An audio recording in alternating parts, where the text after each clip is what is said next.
blood creeping up from the heathens. Got will, got fight, got pride, got reason. If they wanna go eat, then you know I'm gon' feed them. If you're coming for me, hope you're ready for a demon. I got eyes in the back of my head, I'm seeing. Take me for granted and you know I'm leaving. I'ma take what's mine with the webs I'm weaving. I could take this crowd from seeing to believing. Got a taste for blood and my tongue keeps bleeding from the words I spit. So sharp, so freezing, so cold. Behold, frostbite they feeling. I could tear you apart or I could go heal them. Don't believe in fate, don't believe in ceilings. I just need a taste and my mind starts peeling. I don't pace myself, I grind on kneeling. Got lust for change, I just love the feeling. I ain't gonna give up. Got too little time, I'ma live up. Head down, push forward through the tough times. Cause anything worth doing is a tough climb. And I ain't gonna give up. Got too little time, I'ma live up. Head down, push forward through the tough times. Cause anything worth doing is a tough climb. Cause I'ma live life for the fight, yeah, I'm here to get it. I got drive, got sight, always have a vision. I go by at night, I be in my feelings. I'ma be fine, need time and I'll soon be winning. I live life for the fight, yeah, I'm here to get it. I got drive, got sight, always have a vision. I go by at night, I be in my feelings. I'ma be fine, need time and I'll soon be winning. I can feel the blood creeping up from the heathens. Got will, got fight, got pride, got reason. If they wanna go eat, then you know I'm gon' feed them. If you're coming for me, hope you're ready for a demon. I can feel the blood creeping up from the heathens. Got will, got fight, got pride, got reason. If they wanna go eat, then you know I'm gon' feed them. If you're coming for me, hope you're ready for a demon.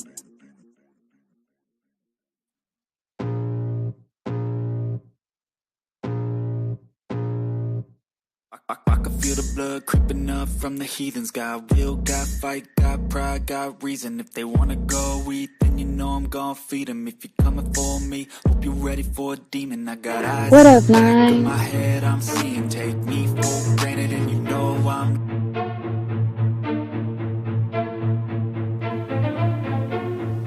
Trapaholics Mixtapes.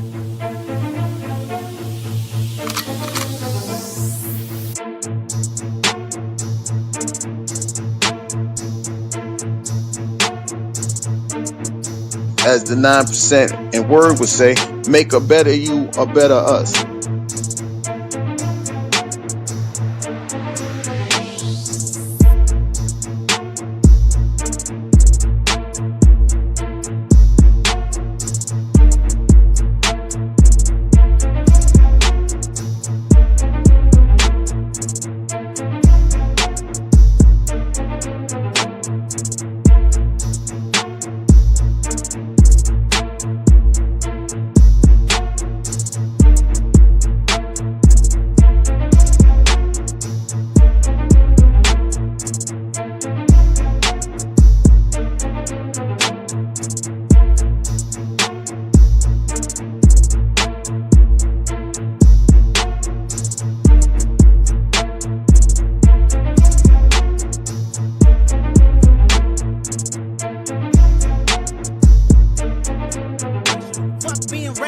Give them what they asked for.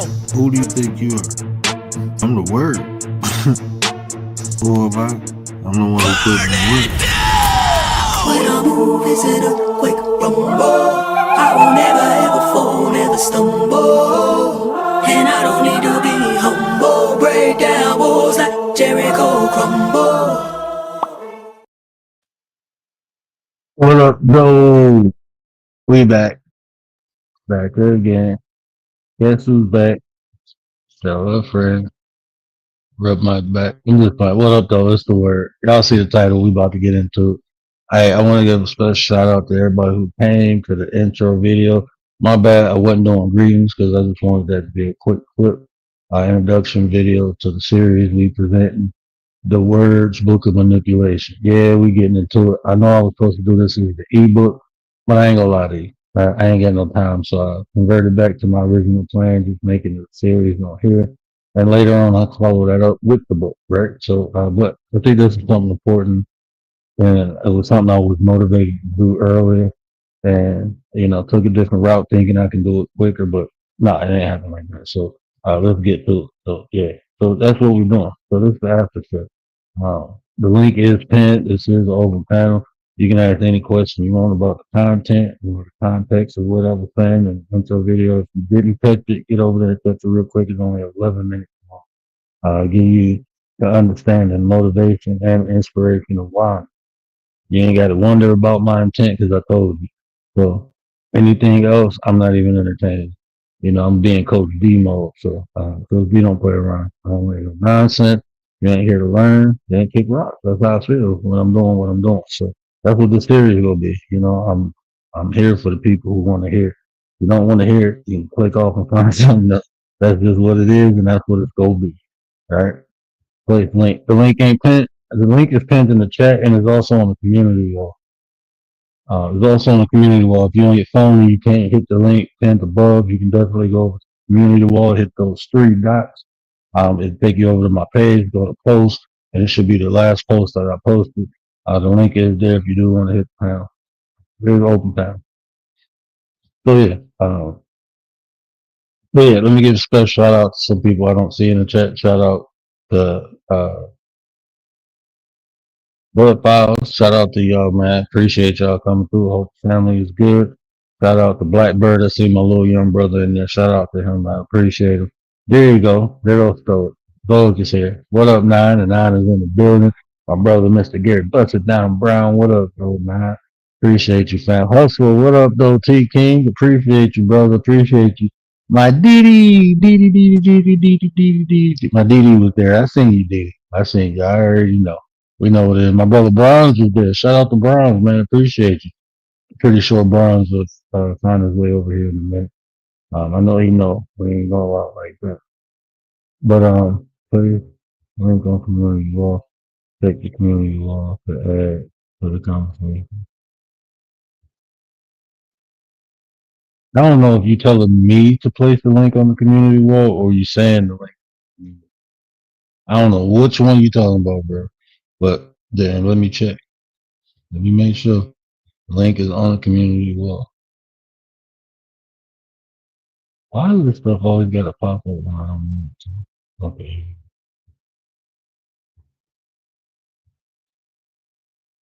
BDB Live, what up, man? I didn't know BDB was live. I've been hustling and bustling. Is everything froze again? Am I froze?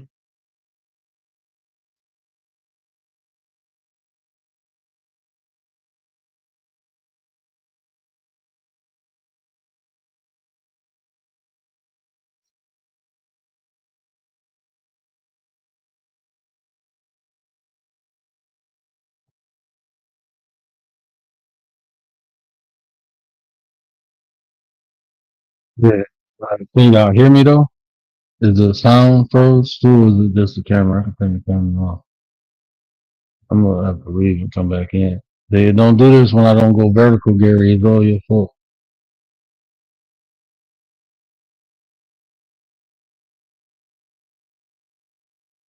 Yeah, it's froze on my end, bro. I don't know if y'all can hear me, but I'm gonna go out, come back in.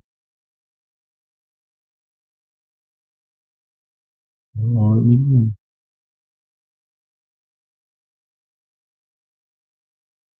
Don't let me leave. What the hell?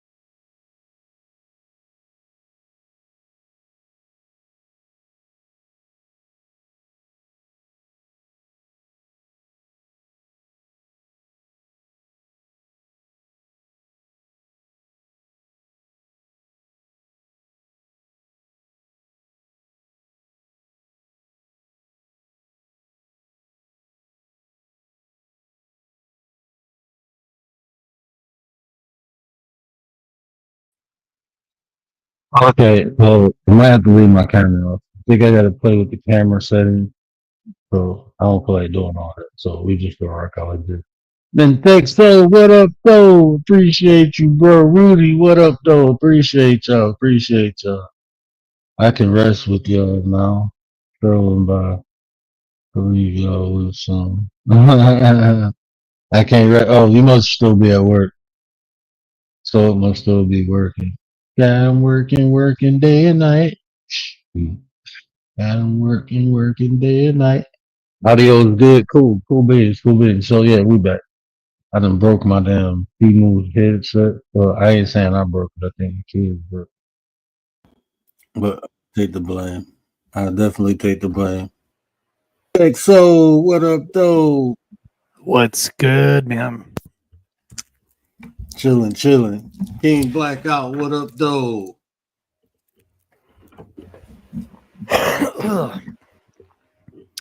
I tell you, it's been quite a hell of a month and a week. It has. Yeah, So a lot. I was reading your comments the other day, and this kind of correlate to like what I'm presenting in this series. Go kind of correlate to what you were saying within the comments, you know. But it's just being purposeful and intentful and manipulating people and even yourself in the right way. Be responsibly, you know. With great powers come great responsibilities. So that's what this series I kind of conformed it to, you know, teach. Yeah, I mean, manipulation comes in all different ways. Mm-hmm. You know, I mean, people use that as like a scare tactic or a weapon, you know, to get back at somebody. You know, people hold grudges and then they just use that as, you know, their own little defense. You know, and then it just brings negative energy. You know, and then it just makes people around you just kind of question, you know, like, is this person really being serious, you know, sort of deal. So I read the article about it, and the article explained a lot about how people take in emotions, you know, and even if like someone was like, you know, just talking a bunch of crap and just doing that for trolling and whatnot, you know, other people won't really, you know, they won't take it personal, but there is people that will definitely will react to it, you know. And then the article got really more in depth, and it really stood out to me too, just the way that people react to one another, you know, just for like the littlest things too, not even like just like big drama, you know, like in groups of people, but it's just like, you know, one person versus another person sort of deal, you know. But it's, you know, it's a scary world out there, you know, and that's just how people react nowadays, and it's kind of sad to see people like that. So from the context of what you just told me, could you agree that emotions create thought and thought create action? Yeah, well, it kind of depends on, you know, how you react to it, you know, like if it's like a certain conversation about something and somebody disagrees, you know, and then somebody steps in and then kind of corrects them, they might take it personal. They might, you know, they might be a little bit kind of, you know, I don't really necessarily agree, but, you know, this is how I think about it, you know, and then they share their opinions, and sometimes, you know, that can go overboard, and most people really can't really control their emotions as well enough. But, you know, for me, I kind of just like try to stand my ground and avoid the people, you know, that reflects differently on certain things, you know. And even in the context of what you just explained, right?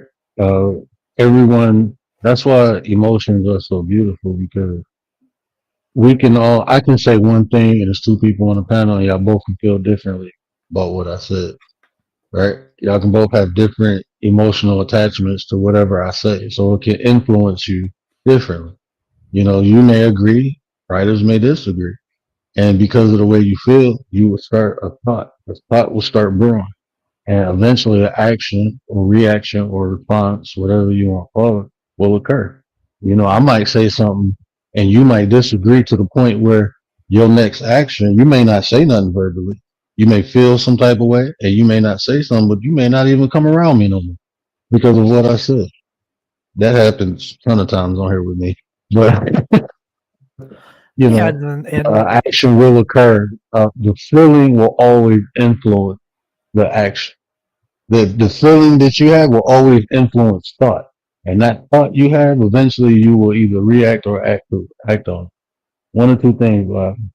You will have a response or a reaction to the way you feel from the thought that the feeling created in the first place.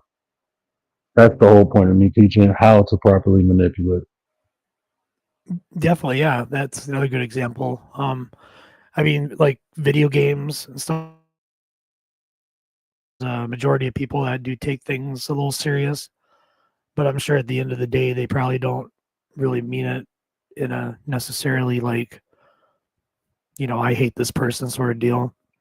But if it's like in person, you know, that body language is a really strong thing. You know, people can read that easily, you know, and some people could get a little shook and some people probably would react, you know, and there's a lot of consequences for stuff like that. You know, if you react differently enough to a certain extent, if somebody wants to, you know, have an argument or just, you know, have a fight about it, you know, it can go two different ways, but, you know, there's always consequences for, you know, certain reactions and stuff like that.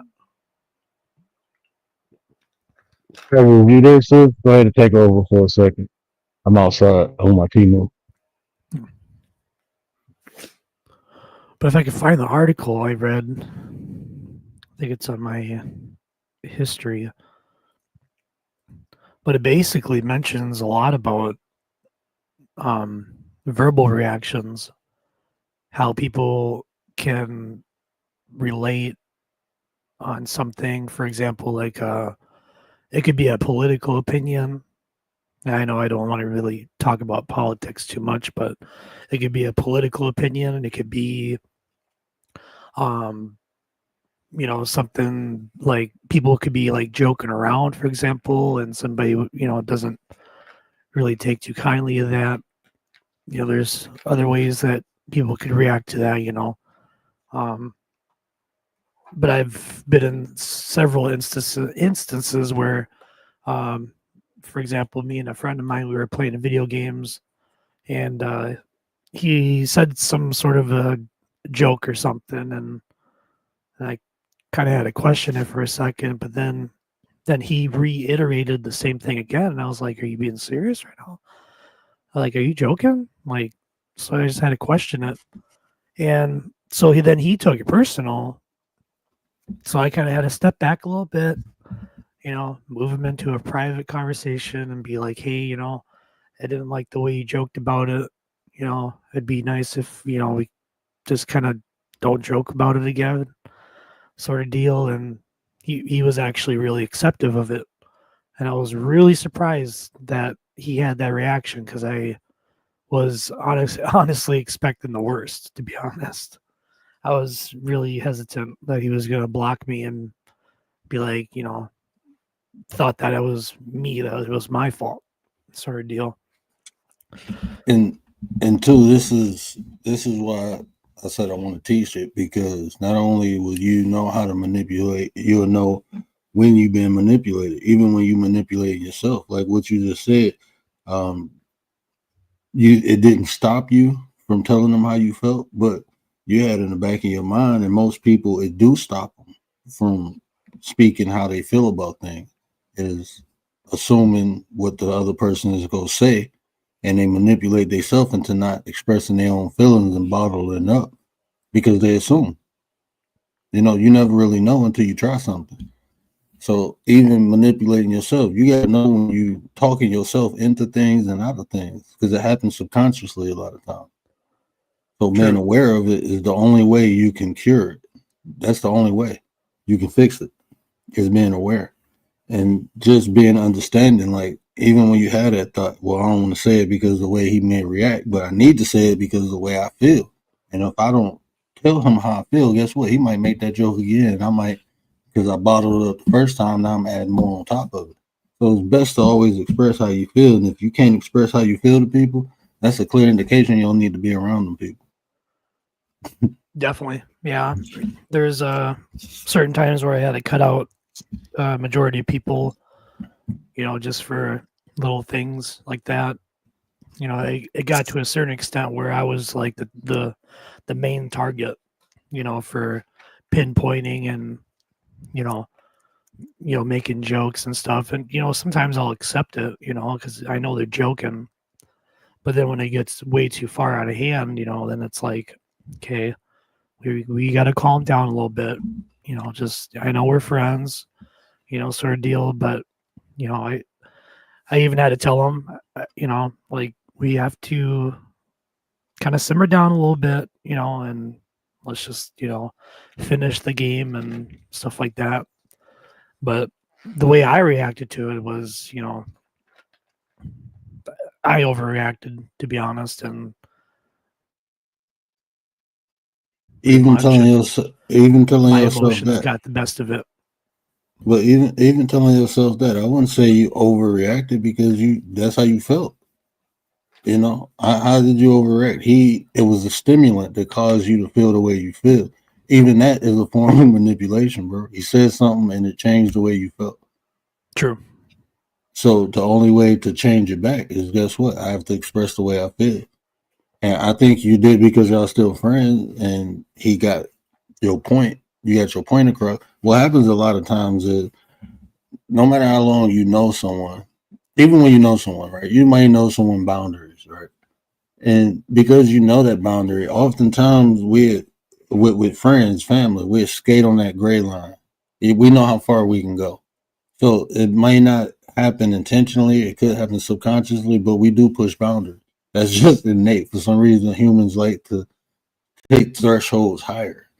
And that translates into other aspects of life. So if you have a friend and that is a personality trait of theirs, you have to be careful and be mindful to make sure your boundaries are firm, because it might not happen intentionally that they're trying to push your boundaries, but it can happen subconsciously, especially if that's part of their personality. Say if they high achievers push boundaries, bro. So being around someone like that, yeah, they may understand your boundary, but they may push it because it's just a trait of theirs. They're not doing it to hurt you, but that's just part of them. So you have to firmly put down boundaries, especially, and it's good to be aware and understand who you're dealing with, so you understand how to deal with them. Definitely. Yeah.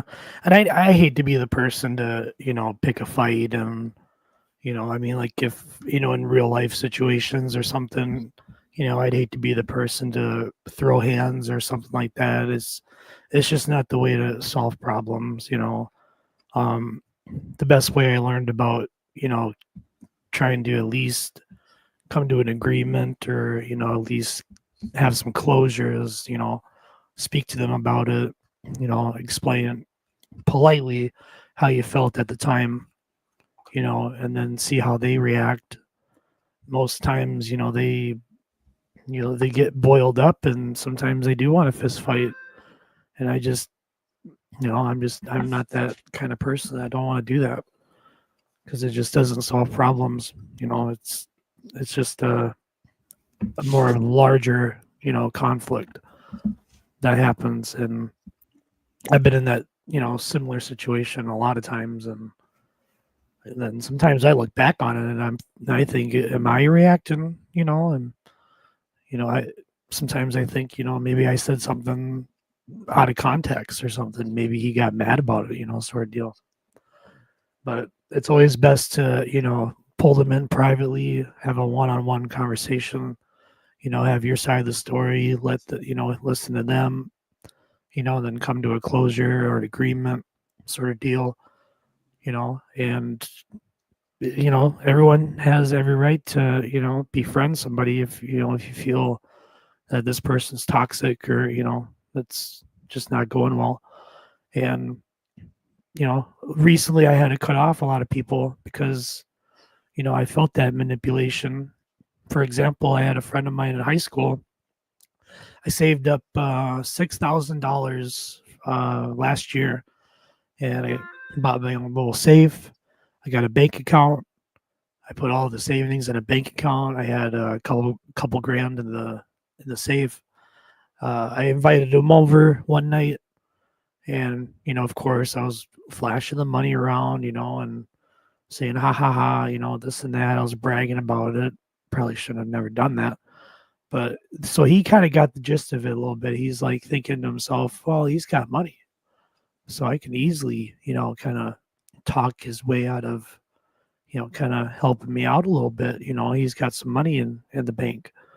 So one day I went and picked him up, and we hung out for a little bit, and it came down to it. He wanted to sell me something. So,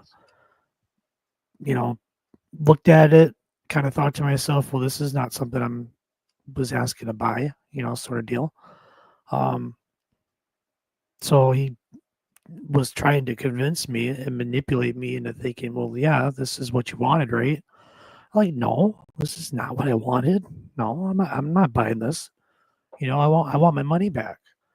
And so he hands me my money back, and then his next thinking is, well, can you at least borrow me 60 some? I'm like, no. Dropped him off instantly, drove back home, deleted him. I thought to myself, I'm like, wow, manipulation to the finest, and that really bummed me out for him to think that, to take advantage of me, and in all different ways. And he was playing the victim card and all that stuff, and I just said screw it. I'm gonna cut him off. I'm not gonna talk to him ever again. And that was just, never felt that kind of manipulation in my life, to be honest with you. I want to touch on that. In a minute, but I want to answer Ryder's question too. She said, how does manipulation impact trust and communication in relationships, whether personal, professional, or societal? So first, we have to understand the context of manipulation, right? Because normally when we hear manipulation, we think of the negative aspect of it. Someone taking advantage, as he just stated in the story. Someone taking advantage of you. It always something, but in fact, manipulation happens regardless. If it has a positive and a negative aspect, because influence is a form of manipulation. Manipulation is just simply changing something. Me having this conversation with y'all, any conversation I have with y'all, my intent is to manipulate y'all. It's to change the way you think, not in a way it benefit me, but in a way it benefit you. So when we think of manipulation, we have to first discover the intent. What is the intent of the manipulation? Is it to make me better, or is it to take something from me to give to them? So in the aspect of negative, it destroys relationships. It can confuse in communication. It can break a person. Oh yeah, 100%. Professionally, you can lose your job or career, or even your will to, achieve. In society, now we have to talk about the effects. Conditioning or desensitizing people is also a form of manipulation. And what happens when that occurs on a societal level? People become numb of things that we should be aware of, that we should seek change for. We just accept it, like violence. Violence, we have been so desensitized to violence. When it occurs, there's no outrage.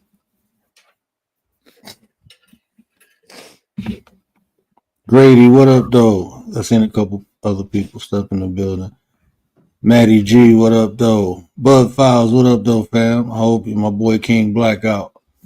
What up, though? So, yeah, manipulate. It depends on the intent. Now let's look at the positive aspect. Manipulation in a positive aspect, you can look at it as motivation or inspiration. When you motivate people, you manipulate them. When you inspire people, you manipulate them. So manipulation has a positive and a negative aspect to it. People just focus on the negative because they ain't equipped to do it in a positive way. They don't know how, most people. Because when they think of manipulation, they think of taking something from someone instead of giving. So if you do that in a positive aspect, you can make people feel comfortable with communicating. I normally manipulate the environment where people feel comfortable coming over here having conversations they wouldn't probably normally have. By creating an environment where they feel safe or comfortable to do so, that's a form of manipulation. They don't normally go out and have these conversations, but come over here and do it. Why is that? Is that not a change that occurred? So manipulation can be used in a positive aspect. It's all about the intent, though. So when y'all think of manipulation, the first thing is to understand the intent. Is this to better me or is it to break me? And in your story, he was trying to take something from you. But I want to point something out too, because like you said, you was flashing the money around and you took accountability and you said you probably shouldn't have did that. But that influenced or manipulated him to even seek the money coming from you. So everything has a cause and effect. Yeah, that's another good thing to look at it. I thought I would, because he's a longtime friend, I thought I would trust him enough to know. And he pretty much just thought I was like the easy, well, kind of like the easy target, sort of deal. He was a lick. Say it again? He looked at you as a lick. We call it a lick. Where I'm from. Them easy targets, soft targets, we call them lick. I mean, we can, get something out of them quick and easy. Yeah, it really bummed me out that he looked at me like that in that kind of way, and just kind of it kind of happened so fast. I mean, we've been friends for so many years. We've had our ups and downs and sort of deal. And let me ask you this: did it? I know it hurted you, but were you really surprised? Like, when you look back at who he is or how he presented himself, was it a surprise that he did that, or was it something that you felt he was capable of? Well, yeah, in a way, I was a little bit surprised because I noticed like his demeanor changed the way as soon as I picked him up, and then he handed me what I was wanting to buy, and I looked at it, I was like, this is not what you showed me, sort of deal. And the way he was convincing me made it seem like he thought that I was the dumb one, and he thought I wasn't going to fall for it. Have you ever seen him do that to anybody else? A couple times, yeah. I'll admit he's done that to a couple people. No surprise there. It's just a matter of time. If that's something he does, it's just a matter of time until it's your turn. That's why I asked you, was you surprised? Because like even family, man, once I see somebody do something, I know they're capable of it. And the more they do it, it's only a matter of time until it's my turn. That's just reality, bro. True. So nothing really surprised me in people no more, especially once I see them do it once. If I see them do it once, I try to understand the circumstances and situations, because sometimes we do things because of stimulants. You may lose control because of a scenario, but normally you may have the same circumstance, but the scenario might be different. Maybe you had a good day and somebody cut you off and you ain't cuss them out. Right? That's not your normal behavior. It's cussing people out. But if you're having a bad day, that's just more fuel to the fire. And because somebody cut you off, you went off.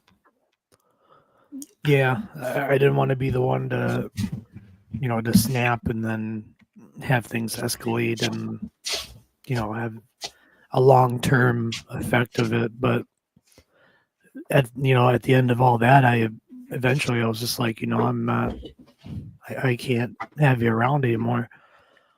And he accepted it, honestly. But just shortly right after that, I think a week after that, he came over to my house thinking that he was going to move in. And I thought to myself, I was like, you're not staying here. Like, who said you're going to live with me? I'm like, yeah, you're not staying here. No, I'll give you some money, get a bus ride back home. You're not staying here. And he just stood there and just gave me this weird stare look at me. Like he thought that I was going to like he was going to try to convince me to change my mind or something like that. And he does that all the time. I've noticed that with our whole friendship that he's, his body language and the way that he stares, and then like tries to convince me, like, yeah, I'll pay rent or, like I'll give you this and that. I'm like, no, I'm good. Like politely, no, I'm sorry. You can't stay here. But the look in his eye when he looked right at me totally knew for a fact that either he was going to convince me to change my mind or he was going to use a certain form of manipulation in order for me to be like, might as well, there's nothing else I can do sort of deal. So that was his thinking, at that certain time. So I just basically cut him off. Long term, I would say long term, but a couple days later after that, I found out that he was going to try to hide at my house because the cops were looking for him. So I found out about that, but I didn't want to say anything to him. I just wanted to let the law deal with it. So I found him on the roster. Yeah, I found him on the roster, and I was like, yeah, I knew it. I knew he was going to use me as a hideout. He was going to use me for, for anything he wanted. Money, food, somewhere to stay. I was like, no, I'm not having it. I told him, I was like, you screwed me over, and I didn't like that, and he just dead silence. He had nothing to say. So he tried to put you in a blender, bro. Right. Yeah, and I was not having it, and I did express to him, I was like, yeah, you really did me wrong. And that's not what friends do. I was a little bummed out. As soon as he left, I was a little bummed out, that a long time friend, that we'd hang out every day. It was smoking, chilling, playing video games, the normal teenage life, sort of deal. And then all of a sudden now we're adults and, it's like, this is how he was treating me the whole time. And I was like, enough's enough. Like, enough is enough. And as soon as I found out about that and I saw him on the roster, I was like, well, that's where he needs to be. That's his punishment. That's the consequence. You end up in jail, and I'm sure he's probably done worse than that, but I don't want to hold it against him, but if you choose to do that, then it's like, that's the consequence you get, sort of deal. But yeah, I mean, the manipulation part of it, it was just kind of a rocky sort of deal.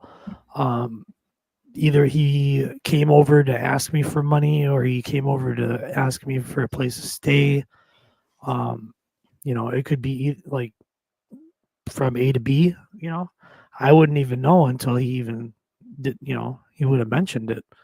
If he would have asked, months later or months before, I probably would have had a mind change, but then he fell through, and then he had a drug problem. So I said, no, I'm not dealing with that. Definitely not dealing with that. Because that has manipulation written all over it. Yeah, people will use you to benefit themselves. That's the general understanding of manipulation. you know. But we're gonna make manipulation great again. Teach y'all how to do it, and then you'll be aware when people doing it to you, so you'll be able to cut it off. You know, you'll be able to cut the snake head off, so you don't have to worry about it growing back. But let me get Rach in. Rach, you quiet. What you thinking about? Yo, what up, though? I was listening to the story. It seems like, manipulation is used as the same form as in, like, how when I'm gonna put it like this, right? Because I don't know how to use the word. Basically, there was a point in time where I used to tell my baby pops, right, I don't want to do certain things because I don't want to use people, right? And he had to sit me down, right? And he's like, look, listen, you can't help, right, to feel but like you're using somebody. He's like, every day people use each other, no matter what the situation is, right? So it took me a minute to understand what he was trying to say by that, right? And I'm saying, I was like, how? When you use somebody is not a good thing. He's like, no. He's like, you use me every day, right? He's like, I'm like, what you mean? He's like, I'm here for you, right? You talk to me, you use me to talk, right? You use me to, take me places and stuff like that. I was like, okay. I was like, is that a bad thing? He's like, no, that's not a bad thing. So he had to break that John down. So manipulation could be used in that same form, right? So is it, let me put it like this. Can it be like a mutual thing? Is it both ways? Can two people manipulate each other at the same time? Is it, a one-party thing, right? Is it somebody always at a disadvantage? It's all about, like, going back to what I said. It's about the intent. Because think about this: don't you manipulate your daughter when you tell her you love her? If your daughter having a bad day or she gets something wrong, and you do anything to make her smile, that's a form of manipulation. You see what I'm saying? That's just the point. So it's the intent. It's gonna happen regardless. Negative or positive, it has both. So as your husband, your fiance said, if you look out in nature, everything uses one another. There's nothing wrong with using someone. It comes when you abuse, meaning you're taking and not receiving. You just taking from the person, but they're not receiving nothing back from you. So you just take it. So what happens is you drain. That's why I think about when people, like with the story you just heard from Texas. Imagine if that boy manipulated him into allowing him to stay with him, and then the cops kick in the Texas door, and the guy got something illegal in the Texas house. The Texas is gonna be punished. If they benefit the guy, because he got a place to hide out. But when shit hit the fan, they both get in trouble because of something somebody else did. So it's all about, am I doing is the manipulation occurring to better me or to harm me? Looney Tunes, lessons. Looney, what up, though? So it could be a two-way streak at times. Yeah. If think about this, right? If I'm manipulating the way you think, you start thinking better. You come around me thinking better. You're going to be a better person around me. So that's good. You being better is going to add to me. So if I can manipulate you to be a better person or a better version of yourself, I'm a benefit by you being around. That's the whole a better you, better self-development. If I can develop myself and help develop the people around me, the environment behind me can become better. Just it can work the negative way too. If I want to be negative and manipulate, think about, like, I look how my old hood turned. Right? It turned the way it did because of violence and drugs. Someone came into that neighborhood. There wasn't no violence or drugs in it. They manipulated the environment by putting drugs in it. The drugs made people more violent, and now that's the new environment. That's a form of manipulation. It wasn't like that before. They changed it. So it's always a stimulant occur. So if I'm over here motivating, inspiring you, educating you, that's a stimulant. It's something that you didn't have before you came over. But now you got it. So now that made you better. So you go home, you go be a better version of yourself for the people in your home. True. And then that's gonna make them better. And then whoever they go around, that's a good cancer. That's true. it's crazy how you breaking this down today. Because when people talk about manipulation, it's always may seem as a bad thing, like you said in the beginning of the live, though. Everything has this is what I'm trying to avoid that. Everything has a positive and negative aspect to it. Everything. There's no positivity without negativity. Can't have one without the other. So if this normally when things are bad for like think about war, right? There's a winner and a loser. It's good for the winner, it's bad for the loser. You see what I'm saying? So is it negative or positive? You can't tell the people who benefited from the war it was negative because they benefit. You see what I'm saying? So no, it ain't negative to them.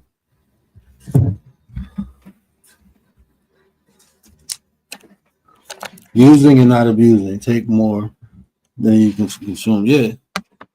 That's what life is about. But you go have to use people. I used to think the same way. Like even now, the way I interact with people, my intent is never to abuse them, but I am gonna use you. I'm gonna use you. I allowed you to use me. I allow people to use me. Now it's up to you if you do so, because I'm gonna do it regardless if you agree or not. You come around me, I'm gonna use you. I'm not gonna abuse you though. I ain't gonna take advantage of you. I'm not gonna use you to benefit myself. But even think about this, even my concepts. I'm using the people in the chat to see how they react or not react to what I say. Then I have a better understanding of how to say it or how to present it. So I'm using them. Everything is used. Real shit. I didn't think like that though at one point. I'm like, yo, wait, how am I using somebody? I'm I'm telling you, like, I really had that mentality for a second. I never thought about it the other way. So it was always, I'm gonna do it myself. I don't want nobody to think I'm using them. I don't want, to misuse anybody. And I really did a lot of shit on my own without asking for help. And even when I hit rock bottom at one point, I said I wasn't. Nope. That's what I'm telling you. My baby probably walked in and he really broke that joint down. I'm gonna give you another nuance to it, right? If you don't use people, they have no value. They just have no value. You can actually increase a person's value by using them. Like maybe I do something over here, right? That you don't do on your show, but I can bring you over here and you can do it over here. Now I didn't added value because the people over here see like, oh shit, I didn't know she can do that. Let me go over there and check her out. I didn't even think about we posted. We supposed to be using each other. That's why when people have an opportunity for me to hit the link and I can add to whatever they're doing, I do it. I let them. We were using one another. So you asking to be beneficial, yeah, because now you're doing a topic on your show that I have information about. So now your crowd can hear me and get the information. You got the content, but I'm also getting the exposure. That's how we can use one another. Another quick thing here before I go. Another example of manipulation that I've been experiencing here now for a couple months. So I'm from Minneapolis. I'm in a trailer complex. They're now breaking my lease agreement and they're demanding money for utilities that are a part of my lease agreement. And not only am I affected by it, but there's other people affected by it. The landlords, I think they're out of a different state. And if I'm not mistaken, they did this in 2 other different states and they got their license revoked. And now they're trying to do it where I'm at. And they're using, I think, well, I don't want to call it like a bully tactic or a scare tactic, but the way that they're doing it is they're forcing people almost forcing people out of their houses because they want this certain amount of money. From April of last year till February of this year, they have added up all these sewer charges without telling nobody about it. And they're supposed to give a 60-day notice for these changes to happen, and they did not do it the proper way. And so this whole management is getting sued for this, And I believe the way that they're doing it, they're manipulating all the residents into complying with the new community rules, the new rent increases, sewer charges, all this other stuff that's already supposed to be included. And so now they're being sued for this. And then now I have a lawyer that's we're working one-on-one and kicking him out of the office and hopefully bring in some new people that actually will abide by lease agreement. So, for example, January's rent, I went up to the office with a personal check, handed it to him with no notice, no message of anything being changed until when my February's rent went through the mailbox. Called him, asked him why it didn't clear. Well, you got an outstanding balance. We don't accept partial amounts. And I'm thinking to myself, that's not right. That's not right. So I've been asking around, and not only me, but 40% of the people in this complex have the same exact ordeal.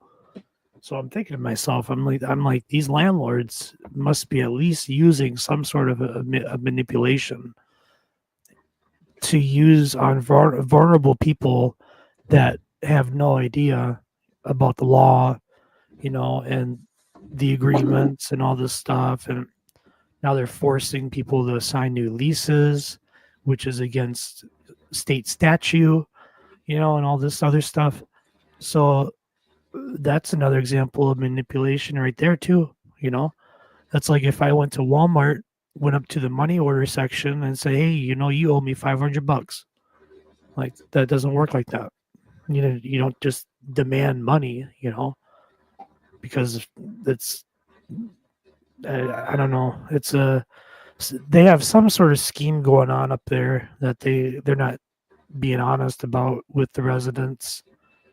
And I feel like that's another sort of a manipulation that they're using against the residents to get money out of people.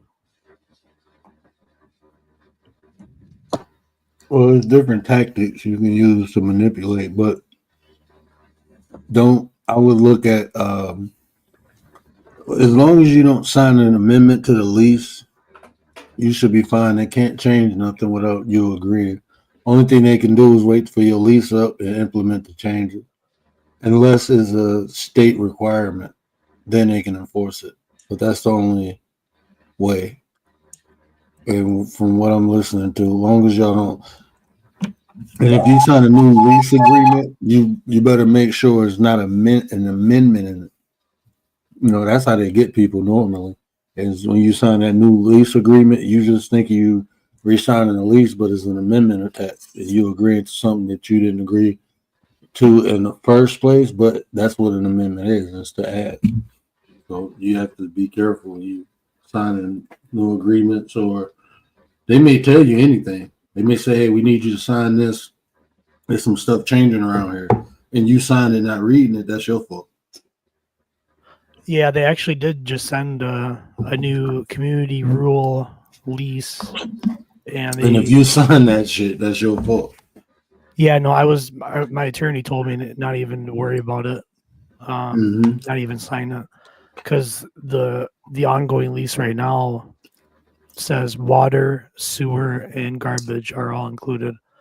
And so they're using these utility charges against people and trying to get vulnerable people forced out of the houses. They're even seizing other people's properties without no court orders or no, like signed paperwork stating that they can do that. So it's just like a whole mess going on. Only way they can do that is if they evict you. Once they evict you, and by law they have to put your stuff out, but if you don't claim it, I think in 48 hours or 24 hours, I think it's up to whoever, and that's how they usually do it. Right, yeah. Yeah, I used to be a real estate agent. I dealt with a lot of leases, bro. And every time something went wrong, people called me first. And I was just that guy who went above and beyond, doing shit I wasn't getting paid to do. So just learning rental law and I had to learn rental laws and buyer's laws and seller's laws in real estate school, but took it to a different level, helping out people. Yeah. That's kind of like the way I felt. Like they're manipulating me into thinking that I have to sign this, I have to pay this amount. You know, I had a summons to appear over Zoom, and then it got pushed to trial. So now it's like, now they're forcing community rules, and then I'm thinking to myself, like, that's definitely a source of manipulation, because I mean, not only are they forcing money out of people, but I mean, they're violating all these state statutes and not abiding by the lease agreements. And then not only in this trailer complex, but everywhere else in the area too, they're doing the same thing.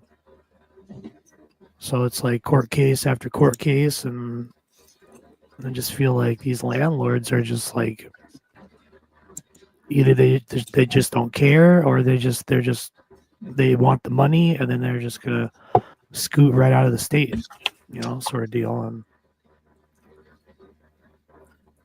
this is like a property management company?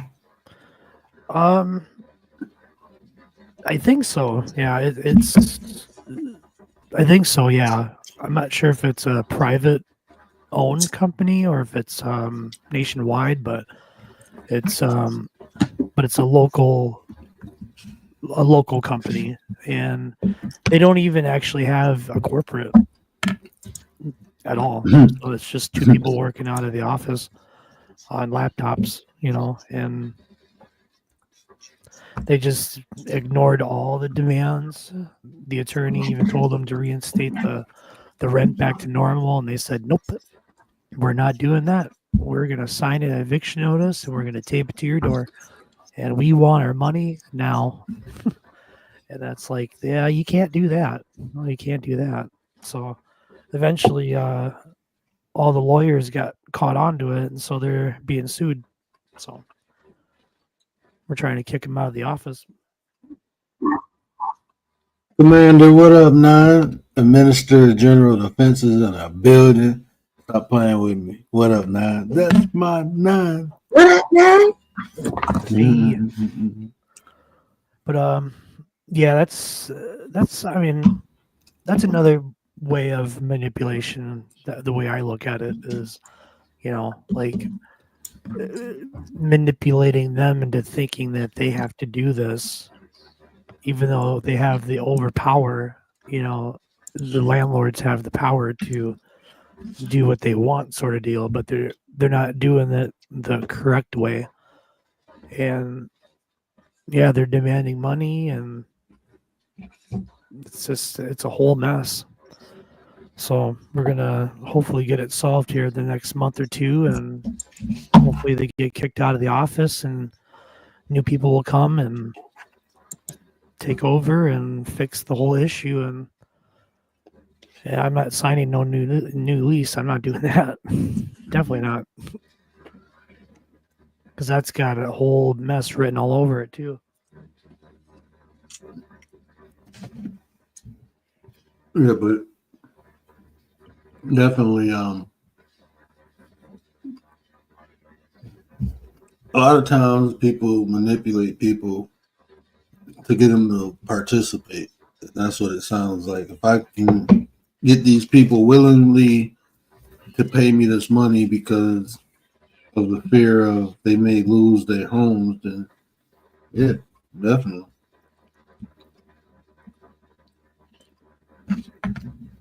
Yeah, I'm just, I was worried for a little bit that it was only just me, but it's almost about half of the people living in the complex that are dealing with the same issues.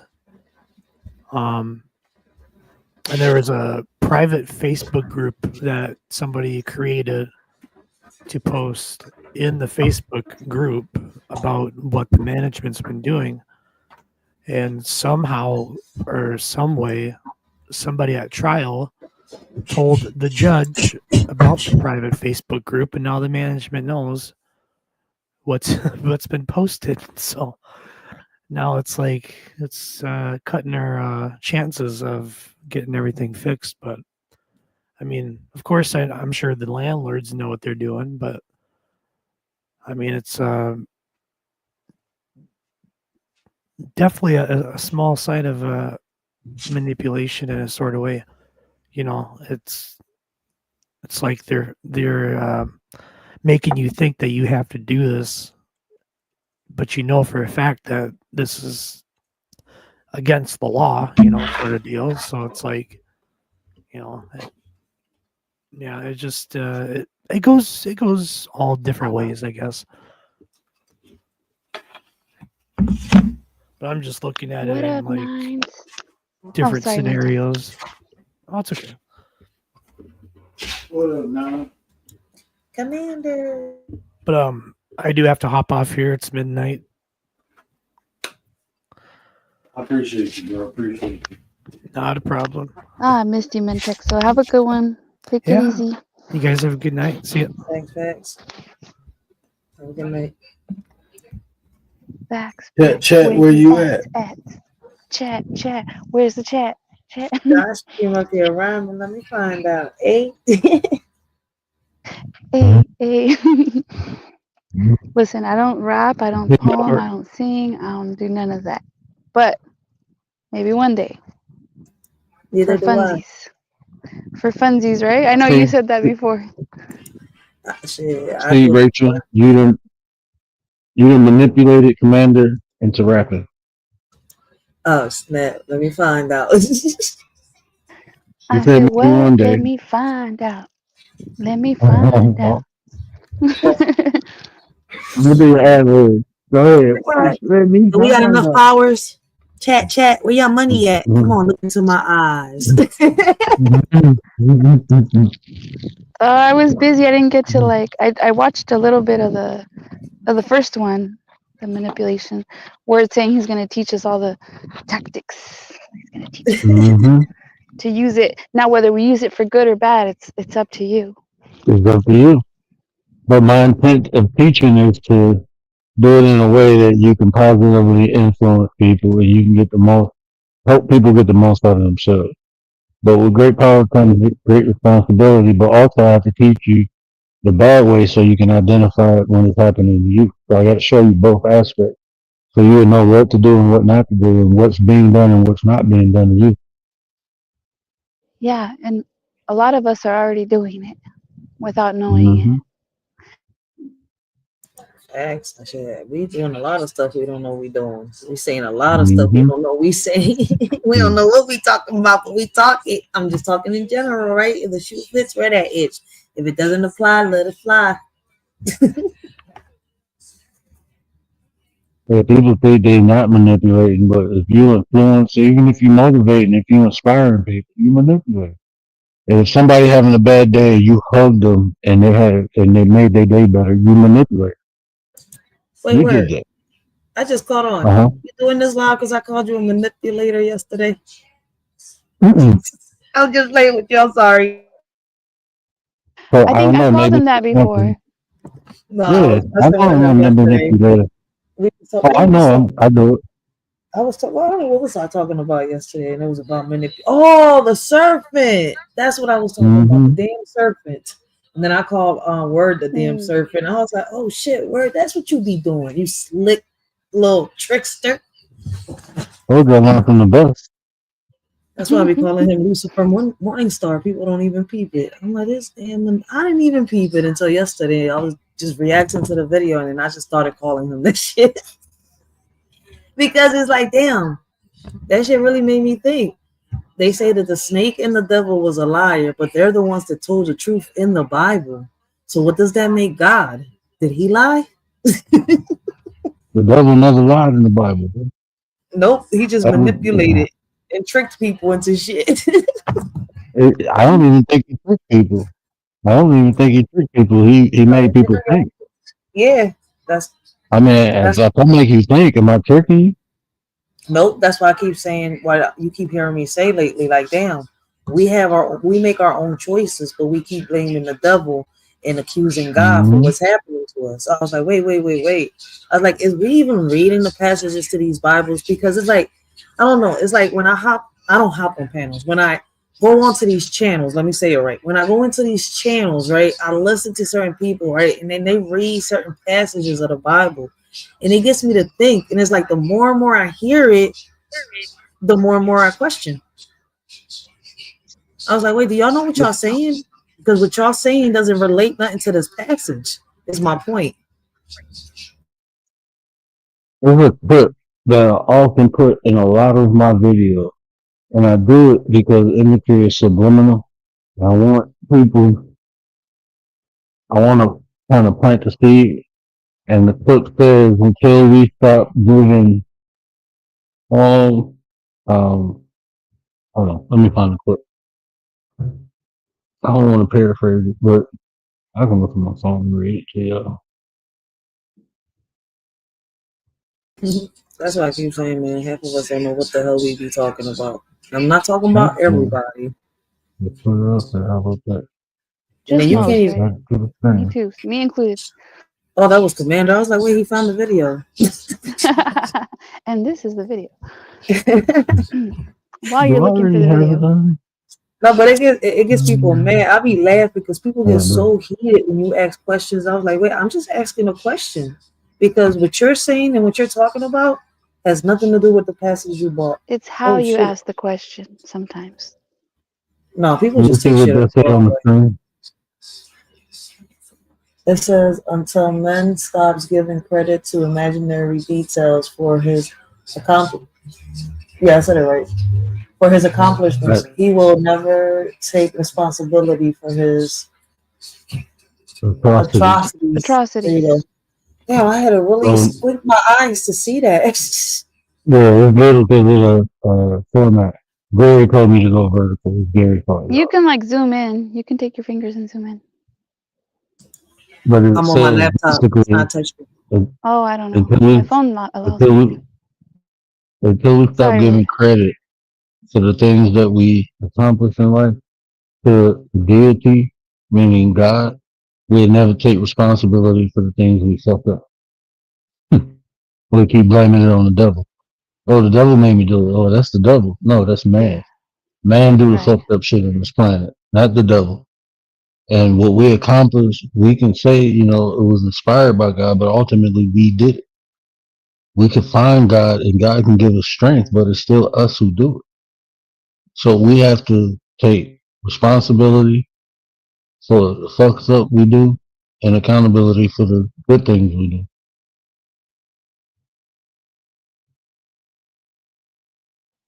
Yep.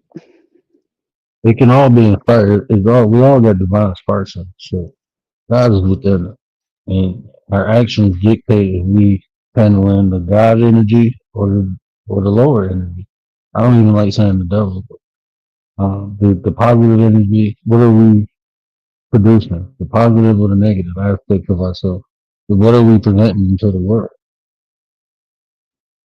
And our actions dictate how the world is shaped. Things we do. Like if you think about this, man, if you hurt someone, like if you take someone out of there, right? Not only are you taking that person out of there, but it has a ripple effect. It affects different people who cared about that person, people who depended on that person. You know, it's a ripple effect. So what we do not only has an immediate impact, but it has a long-lasting impact. You can send someone down a course of a negative life just by simply removing someone like the father out the home. You know, that's a big conversation that people have been having for years and years and years.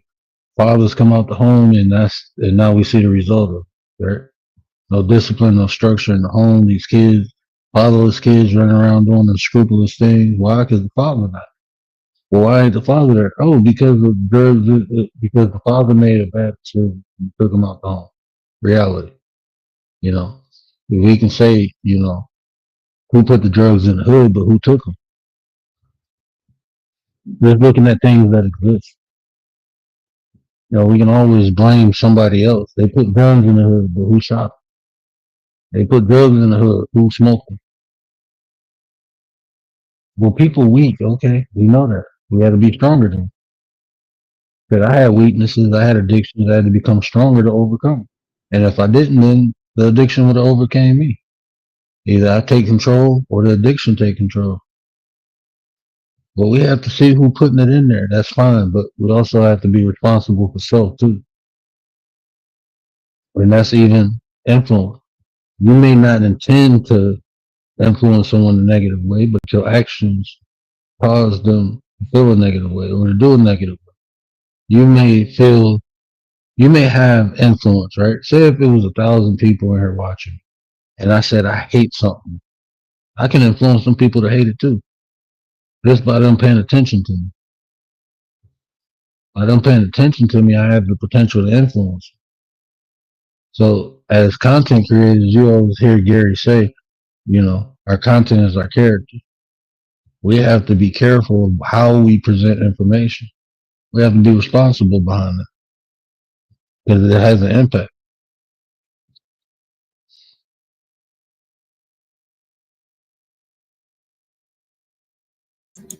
Yeah, so true.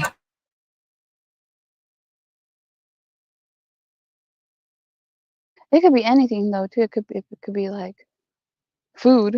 You could influence someone to try some new food.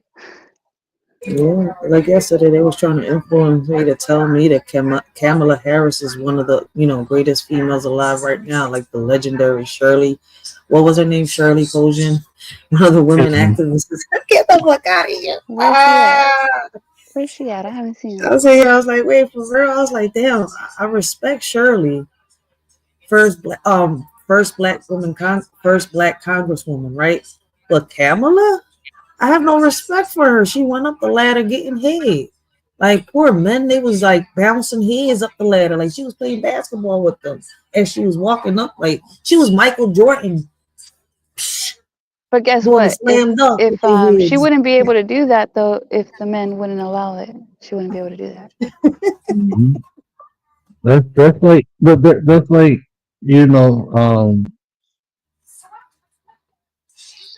let's say today, right? You have women who use their body to entice men, right? So who do you blame? The man who fall for it or the woman who do it? You can say the women, if the women don't do it, then the man will fall for it. But why are the men not strong enough not to fall for it is my question. Yeah. Could you say that the men manipulated that?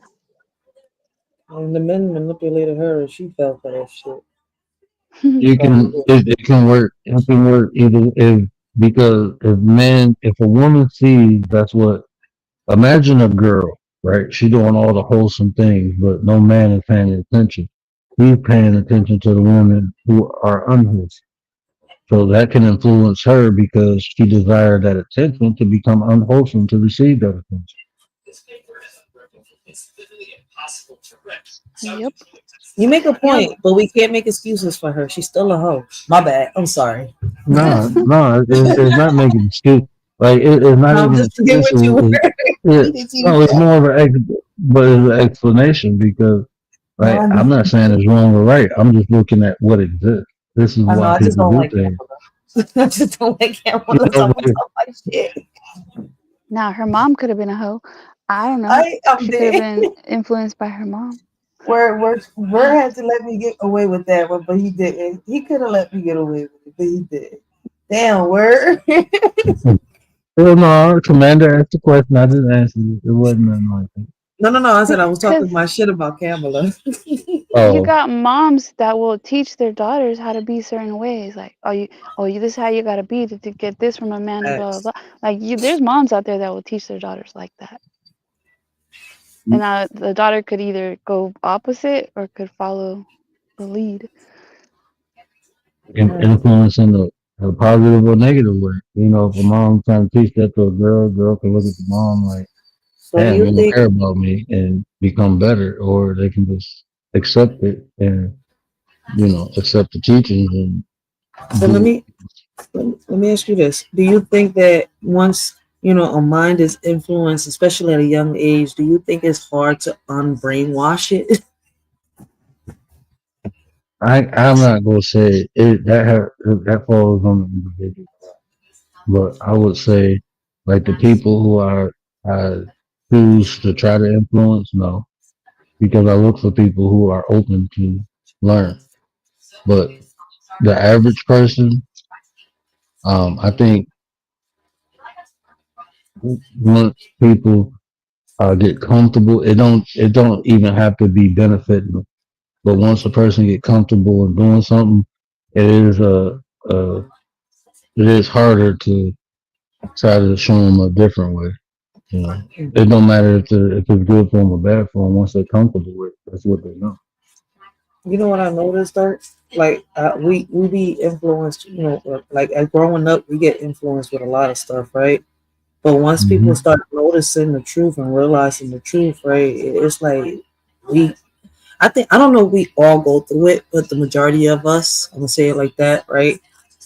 Go through some emotional type thing once we figure it out. We've been like, you know, manipulated, lied to, influenced, however you want to call it. You see where I'm coming from?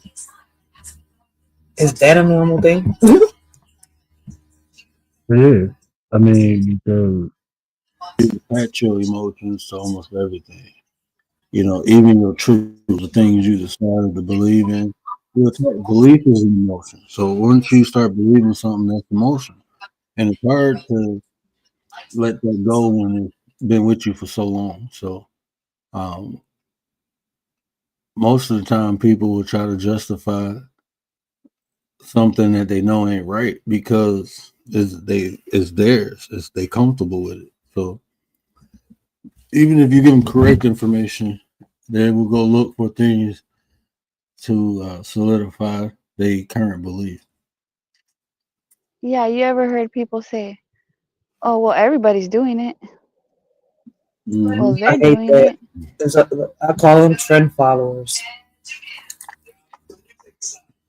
That's why I say most people are sheep. And make sure Yeah, y'all catch part two of the the words book of manipulation because we're gonna talk about why, and it's gonna get kind of yeah, I'm gonna be kind of assholeish, but I'm gonna be speaking facts. So that's next Sunday. Make sure y'all catch that. That's gonna be fun. So I was talking to somebody just the day before yesterday, because the manipulation part was brought up about how, oh, like the person's parents manipulated them. But my response is like, of course, like parents, that's their job, right? Hmm. Indoctrination, like they're supposed to like, they're teaching you the best way they know how. Like they're trying to teach you their way. That's like Hmm. normal. Like everyone's manipulating. That's wait, what. even my bad. Okay, you got it, Rich. No, I was gonna say, you know, even with that, like, you know, kids reach a certain age where they start realizing the truth themselves. Like, how far does the manipulation reach? Because it's kind of like, I don't know, it's kind of like, how can I say it?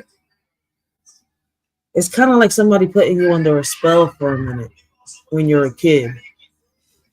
You see where I'm coming from? Well, it's degrees of manipulation. You know, it's definitely degrees of it. So, like from Commander's standpoint, like I am going to indoctrinate my kids. I am. I'm definitely going to manipulate the way they think because right now they don't know no better. They do stuff thinking it's okay, but they don't understand the consequences and repercussions behind their actions yet. So I have to manipulate them until they become aware, until they are able to comprehend their actions. So that's part of my job is to manipulate the things they do and say. My son likes saying poopy head. You know, he can't call everybody poopy head. He can't do that. So I have to manipulate him into a way until he understands how that can hurt someone's feelings or somebody can take that as disrespect. He don't understand the concept of disrespect yet. He's starting to grasp it, but he don't quite understand it. So he don't understand his actions. So until then, it's my job to manipulate him from not doing that shit. Doing So, it in the right way. Yeah. So how far do manipulation reach? To the depths of the bowels. That's how far. You do it the right way, you create good shit. You do it the wrong way, you create bad shit. You know, people, like I said, when they think of manipulation, even if you look it up, you'll have to go to like a Britannica or maybe even maybe Cambridge to see a positive condensation of manipulation. You have to go back because most definitions of manipulation tells the negative aspect. But when you look at the functionality of manipulation, it's just altering something, changing something from one state to another. Like I said, when you tie your shoe, you manipulate the strings in your shoe. That's what you know. So that of tying your shoe is a form of manipulation. When you cook your food, you're manipulating the texture of the food. You're manipulating the taste of the food when you add seasoning and stuff to it. Are you not? Yeah, when you like trim the bushes or like you steer a plant to grow a certain direction, you're when you control a car, it. You're manipulating it. And I think the problem with certain parents nowadays, right? Their manipulation is not working because they're using fear as manipulation. I'm starting to think about certain things as you're talking because it's kind of like wait, okay, I'm seeing something like a little picture slide going through my head right now on how I see different behaviors in families. Now you got to talk about the tactics of manipulation. What are you using to manipulate? You see what I'm saying? We're gonna talk about that in the series, but that's what you fear. Love is a form of manipulation. That can be a tactic of manipulating. You know, someone who never really experienced love and you give it to them, it can change their whole perspective of life. I've been there. I've done that. That's why you have the groomers. They groom kids with certain things that maybe they don't have. So, or just bringing somebody. I'm gonna talk about a positive aspect of it though too, but like she said, the groomer will be the negative aspect. You know, they giving them something that they never had, so they can attach themselves to them, so they feel comfortable and fear the loss of them taking that away. So they allow them to do unscrupulous things to them. Because now that they had that, what they thought was love, they fear it being gone because they never had it before. So if they don't let this person do X, Y, and Z, they go take them away, go away from them. And that fear of them not giving them that love allows them to manipulate or do the unscrupulous things to them. But in a positive aspect, think about someone who never had that love. So they look at life like ain't nobody capable of loving me. And then you give them that love. When they look at the world like, damn, it ain't that bad. It rains because it nurtures the environment and feeds the flowers. So after the rain, the flowers are more beautiful. They start looking at life differently. That's why when you see a guy who has a new girlfriend or just got laid, they're walking different. They got a smile on their face, you can tell. Got that lean to them, yep. They just been manipulated. Well, I mean, it doesn't mean it's negative, but I didn't say it was negative. It could be like they got taken to heaven. Yeah. But yeah, like how sometimes you say, oh, the person's in the clouds, like these things that we take sometimes that manipulate our brain. Like alcohol. That's why people like alcohol. Marijuana, shit, all them drugs. Everything. You wonder why people get addicted to even things. Food. Right? We say, oh, comfort food. Release that dopamine and serotonin, be feeling good. Hey. Out the full belly. Damn, I want some carrot cake now.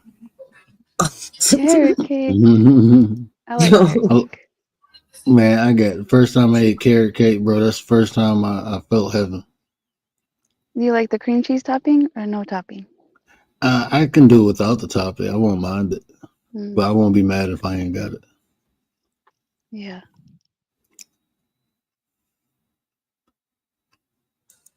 You need that cream cheese topping. I'm not big on like frostings and toppings. I'm not big I'm on not that. big on frosting. It's just, it's cheesecake frosting. That should be popping, especially homemade. Yeah, I remember that's probably the greatest thing my ex-wife did for me was make me cheesecake. I loved her cheesecake. You know what? I'm a weirdo, right? I'm the only person in my family that doesn't eat the frosting off of a cake. I eat the cake, but not the frosting. I'm not into Man, frosting. it's this bakery up here called Holiday Market. Man, if you get some cake or anything from there and you don't eat the frosting, my wife will go ape shit. She'll eat the You wasted frosting. that frosting? Yeah, the frosting. I'm not into like if it's not like chocolate and peanut butter, I'm not really into sweets. I'm not really into it. Like I've been Reese's, known to I'm a take your hoe. frosting. Like if you don't want your frosting, I'll take it. But it's gotta I be like found a whipped another human like cream. me. I like Y'all the whipped weird, cream man. one. I mean, you could keep the peanut butter, but I love chocolate. I'm not into candies, but all my life it's been chocolate, chocolate, chocolate, chocolate. Everybody like, you weird. Listen, keep the Skittles, keep the Nerds, keep all that shit. I just want chocolate. I love fucking almond joys. I like the coconut. Yeah. Them Jones be popping. I Have you put had the the coconut lime in the pineapple? coconut. I'm not into They have pineapple. Oh, they Huh? have a coconut, pineapple, and then covered in Oh, chocolate. ew. I didn't have that. I had a coconut pineapple cake. That shit was slapping. It was Yeah. pineapple in the cake with the coconut topping, like the coconut shit. That shit was slapping. Yeah, that's good too. Boy, you don't know what you're missing, Riders. I said I eat all fruits but pineapple. You better learn about me today. I love pineapple, man. Pineapple's I'll the pop a whole only. top. I will pop a Listen, top of a pineapple. I've tried different fruits. Pineapple's the only one I can't. I Is it love too acidic? pineapple. It's too tangy. Ugh. It's I like I like don't know. It's tangy. not sweet for me. You ever had a fried And then pineapple? the texture of it is nasty. Man, I swear black people fry everything. Fried pineapple is slapping. Like Yeah. Wait a minute. He said fried pineapple. You grill fried it, like you pineapple. grill it. Yeah, well, we had it in the deep. They put it in the deep fryer. Threw that I bitch mean, in the where you put deep fry the turkey. Put a damn Oh, whole I don't know. pineapple and shaved it. Put it in there, man. Pop Oh that. I wow. was like, God damn! I had a barbecue pineapple too, but that fried pineapple, I'm telling you, man. You give I never a, had that. I'm telling you, you give a black person a fryer, they fry anything. Americans got Italians pissed off with the pineapple on a pizza. I didn't like that at first, but I like it now.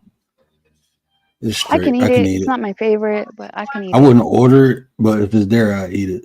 I wouldn't order it. I rather have bell peppers and not bell pepper, banana peppers and mushrooms. And I'll be all right. Do you guys like Brussels sprouts? Fried. Asparagus? I don't like them. I love asparagus. I love asparagus. Yeah, I love asparagus. Like when I was vegan, my wife got so tired of fucking asparagus. What about I used to artichoke? fuck that. In a dip, I eat it. I probably just wouldn't eat it. Yeah, artichoke's kind of weird. It's kind of like stringy. Yeah, like in a spinach dip and artichoke. So I slap that. Yeah, artichoke dip's good. Man, look, this is off topic. So I got this dent in my hair from the surgery when I got the shunt in it, and it annoys me so bad because my hair fell out all around it, except for in the damn crevice. So when I be cutting my hair, it'd be so hard trying to dig in this dent, trying to get this hair out. It was just random because I was touching my bald head. Okay. Like, man, I missed a patch of hair in here. You missed a patch. It's not a big patch. but it ain't silky smooth like the other. I can feel the stubble. The rest of my head is like silky smooth. My husband cuts his own hair. Like ever since the pandemic, he cuts his own hair. But he's always like showing me, did I miss a spot? Did I do it right? How does it look? Yeah. Yeah, when I used to keep some of my hair, I used to do that. I cut my hair since I was like in my late 20s. They done took my hairline back and I'm straight. I cut my own.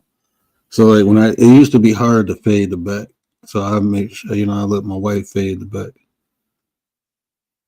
Oh no, you can't let me cut no hair. Mm-hmm. It'll be all crooked. Mm-hmm. Just get a bowl. Get a bowl? Mm-hmm.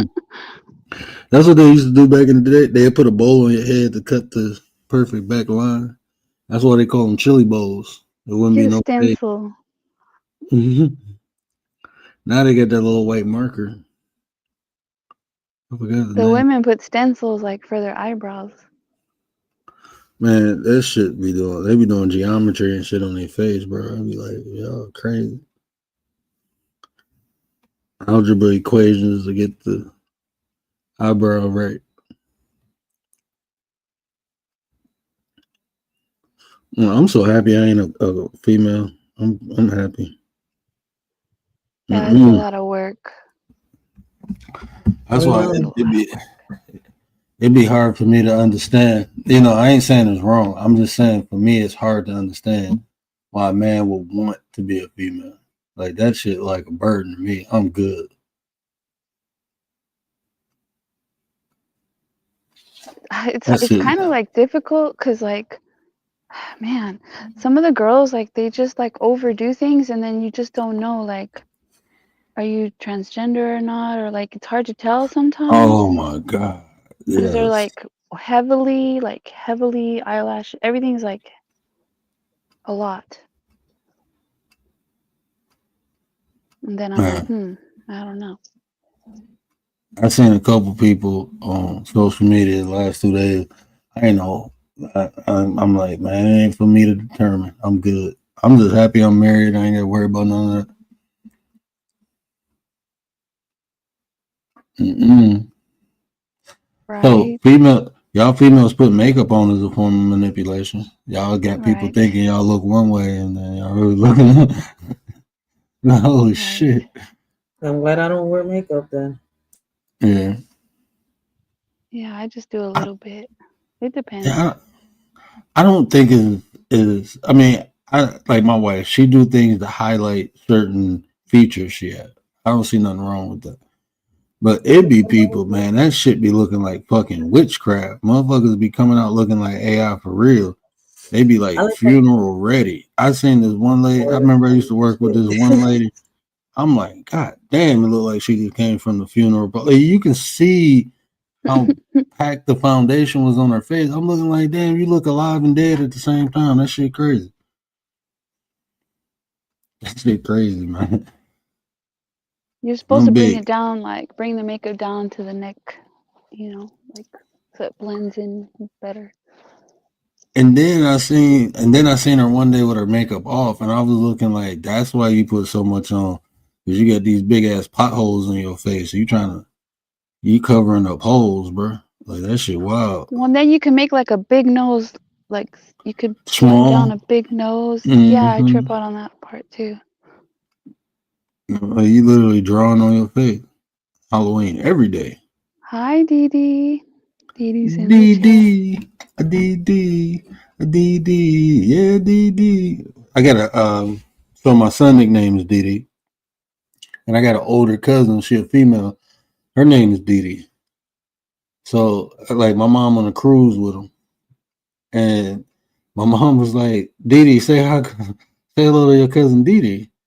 And my cousin was like, what up though, Dee Dee? And he was like, you Dee Dee too? It's two Dee Dees, Dad. I'm like, yeah, it's two Dee Dees.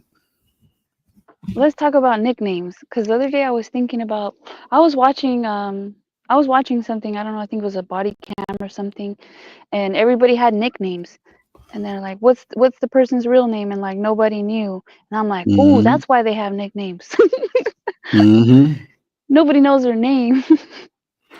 And that's I got like 2 friends that never knew my real name. And like I thought they knew, but no one really called me by my real name except for like my mom. My dad, he just recently started calling me by my real name. After I had a kid, he called me by my real name. But very few people in my life call me by my real name. My wife do now. I don't know. I just feel like there's like, I don't know. Do Puerto Ricans give nicknames? Is that like a thing? I give everybody a nickname. I don't like saying y'all real name. I don't really care about y'all real name. I give everybody a nickname. In my family, we don't give nicknames. Like, I'm trying to think, like, no. But I hear a lot of people, like, have nicknames, like since they're little, right? They, like, pick up on these nicknames since they're little. And it kind of just sticks with them. I ain't gonna tell you how many aliases I have. Well, I got a couple nicknames. But, I mean, I guess what everybody mainly know me as is D. Everybody just call me D.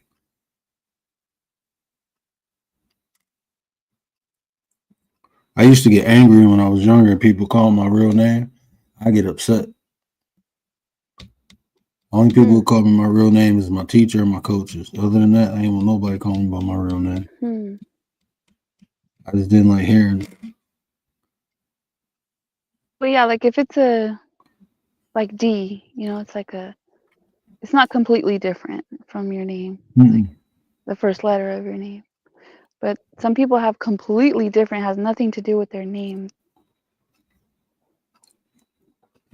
Yeah, like my mom's side of the family called me one thing, my dad's side of the family called me another thing. But when they talking about me, everybody call me D. Yeah, like, okay, Rachel, Rach, or something like that, right? Like, that's kind of normal, I think. Almost every female I know named Rachel, I call them Ray. Ray? I don't know why. Yeah, I just call them Ray. Well, I'm not a boy, no, like a sun ray, motherfucker. It's because we're a ray of sunshine.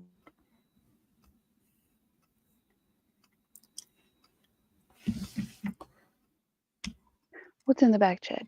Someone's in the back chat. It's a TikTok. Is it talking to be ticking?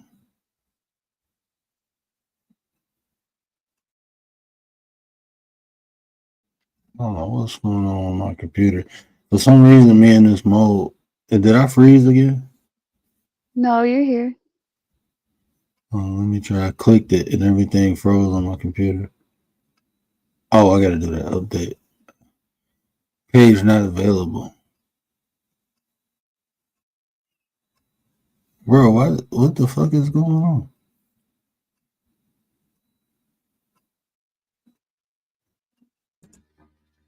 I don't know. Okay, I'm back. You okay, word? Yeah, it kept freezing and it wouldn't let me view the video. I had to kept saying sorry, try again, and I had to click it like 3 different times. But yo, what the fuck is the point of silent letters if we ain't gonna use them? Why is the letter even in the word? Who even cares? You know, why you spelling shit like this? Nigga, my cousin just texting talking about, cuz you hungry, I made some lasagna. I didn't know lasagna had a silent G in it. I'm reading as lesser gunner. I'm like, cuz hell, I ain't never had no lesser gunner. What is that? She texted me back like, nigga, you ain't never had no lesser gunner. That's how I'm reading it. So I called, I said, nigga, what the fuck is lesser gunner? She said, nigga, that's lasagna. I said, what? She said, you ain't know lasagna had a silent G in it. You ain't never heard Lil Wayne talking about real G's moving silent like lasagna. I said, oh shit, I get it now. But what the fuck is the point? Why is there a silent G in lasagna if I ain't gonna use the G, bro? Who is coming up with this English shit like this? Look, bro, I'm not spelling shit how you spelling them. No, nigga, fuck that, bro. Another human being came up with this shit, bro. I'm gonna spell shit how I want to spell it, bro. I'm not putting it, I'm spelling lasagna Lazonye. Lasagna. I'm not spelling Wednesday with 2 D's. It's Wenzday. Wednesday. I ain't Wait, he said Z? Elephant ELLAFINT. I'm not even about to be using these letters, bro. So if you see me, if I text you from here on and I'm spelling shit like this, bro, don't try to correct me. Just comply. Bro, Get used English to it. ain't Comply. one of the most dumbest languages ever, yo. What the fuck is the point? Oh shit. Oh man. It's a lasagna. Lasagna. There's words I hear Rachel say, and then I'm like, am I saying them wrong? Is she saying them wrong? Is there two ways to say like facade? Y'all gotta watch sometimes these videos. It's the dialect. It's the dialect you use. Yo, you gotta Yeah. watch these videos. I put like 4 videos in the back chat. If anybody will stitch this video and What the fuck? ma'am, we don't brush our teeth that way. That's not how you do that. That's not Well, how I you missed it. brush your teeth. If anybody will stitch this video and show Oh. Oh no, no. ma'am, You gotta watch the other we 2. don't brush our teeth that way. She gotta not how you do practice. that. She was getting ready. That's not how you brush your teeth. If anybody will stitch this video and show her how we brush it, that's not how you brush your teeth. That's not. Yo, he said that's not how you brush your teeth. That's not, ma'am. She's brushing her throat. I would have been throwing up. Hey, when you brush your teeth, you're supposed to brush your gums too. That's what the dentist says. Tipped her Brush your gums and went gums, straight to her throat. brush the top of your mouth, brush everywhere. But don't go that far. Yo. Hey, some people try to brush their tonsils, man. How? The fuck? You know, I did. It's.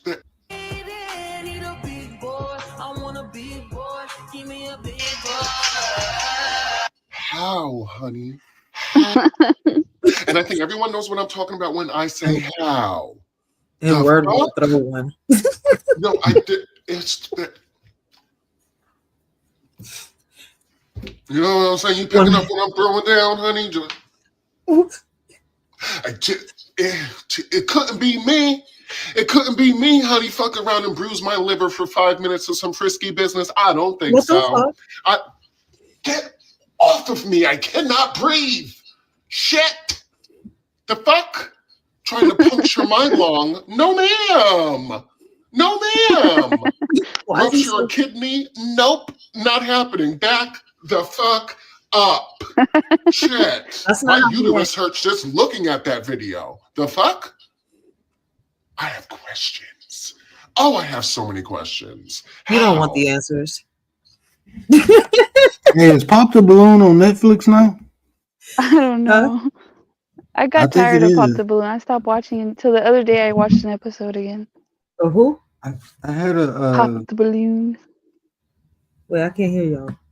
Pop the Balloon. Oh, Pop the Balloon.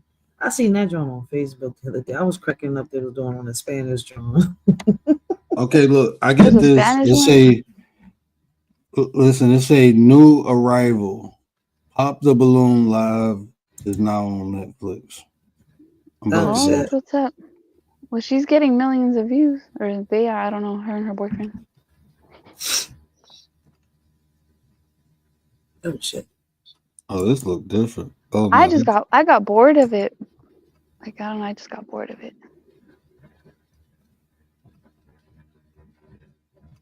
I don't Well, think you this got- is her. Play that That last is fucked video up. with the chick getting pulled over with the popo. This ain't our like a- lit. It's like a lot of the same. I feel like they're just there, like promoting their business. Like a lot of them are entrepreneurs. I don't think they're really looking Oh, for that'd love. be fucked up if Netflix took her shit. Maybe they sold it to them. Let me see if Maybe I they sold find it to that them. Spanish Pop the Balloon John. That John was funny. I don't even know how I came across Oh yeah, that. yeah. This ain't our lit. That's fucked up. Shit, that Nigerian would be funny, man.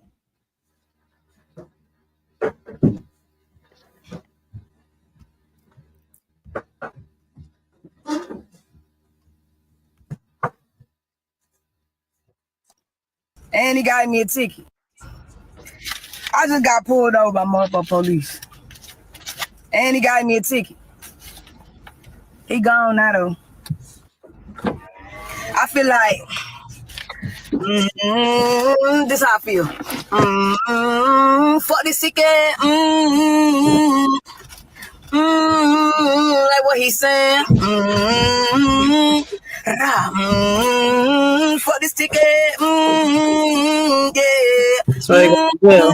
So Kaja pull me over. He said I'm going too fast. The speed limit said 30, but 60 was on the dash. I told him that this car they made for going that slow. Shit, I was in a hurry. I really needed to go. I asked him for a warning. He ended up telling me no, just in case he trigger happy. I had to pull out my phone, but he took off and ended up leaving me all alone. Don't want to pay this ticket. That's why I'm singing this song. This shit wrong. Fuck this ticket. Hey, but no, for real though. Hey, shout out to Juvie for that song Wicked though. I'm finna go pay this ticket, y'all. she said she gonna pay that ticket at the end. She knows she Hell yeah, I pay every ticket. I don't care if I want to or not. I'm straight. What's your name? I'm playing on no tickets, man. Hello, my name is Johnny. Johnny, how old are you? I'm 34. 34. Okay, what do you do? I am a risk taker. I'm a road runner. I'm an entrepreneur. Okay. I'm a businessman. And last but not least, I'm a personal trainer. Nice. Alrighty. So, what are some things you like to do for fun? I like to do a lot for fun. I'm a big hiker because I moved out here to Phoenix because I love mountains and hiking, working out.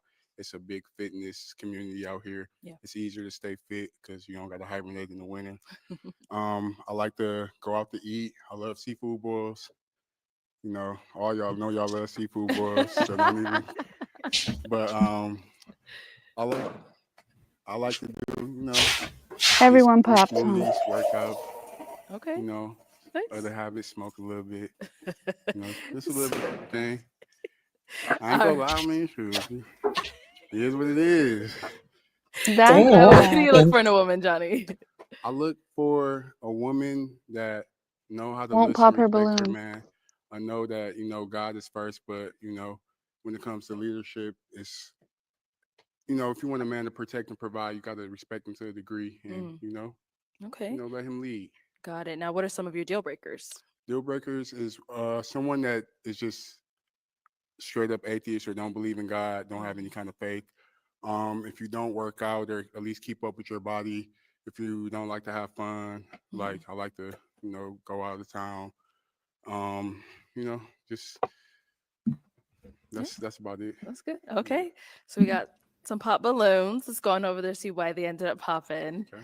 All right. Your name and age, and why did you end up popping your balloon? I'm Erica. I'm 35. And honestly, you said you're 34 and you're a road runner. Yeah. Oh, see. Like, what does that mean? Okay, What you so doing? I'm glad you said that Okay. because I knew it was gonna come up. But the name of one of my business is called Road Runners Rentals. I do tours, Airbnbs, and I transfer things from like place to place using like another app called UShip. I combined it to one big company, Road Runners. And I like to say I'm a road runner because of that. All Yeah. right, I see you, black man. Yeah. Okay. Yeah. I'm glad you clarified. That was just a little scary for me, Yeah. but I'm still gonna pass just because you're a little younger than me. I have 2 kids, and I kind of want to settle down and then travel with my man, and but you're so young. Man, I ain't traveling with you and your goddamn kids. Oh, I just got it. Road runner. Yeah. Like, did they think he's like running illegal stuff? Is that what they thought? Probably. Usually black.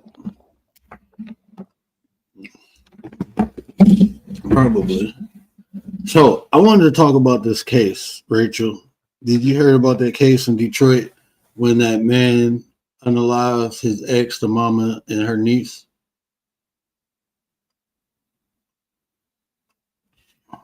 I have. Not sure. Is it like recent? Case Yeah. that I'm about to react to. They found them in a burning car. Nope, not heard of it. Yeah, Because heard of I think it's 2 different cases then. Because somebody sent me a case of a man that just found out his niece had died. So I'm not sure if it's the same one. That you were going to talk about the 2. Oh, sorry. You said who? Is that something you're playing? Oh, I hear I'm about to something. play it now. I'm about to play the news thing now. So I want to talk about this because I'll tell you after this. I'll tell you what I want to talk about.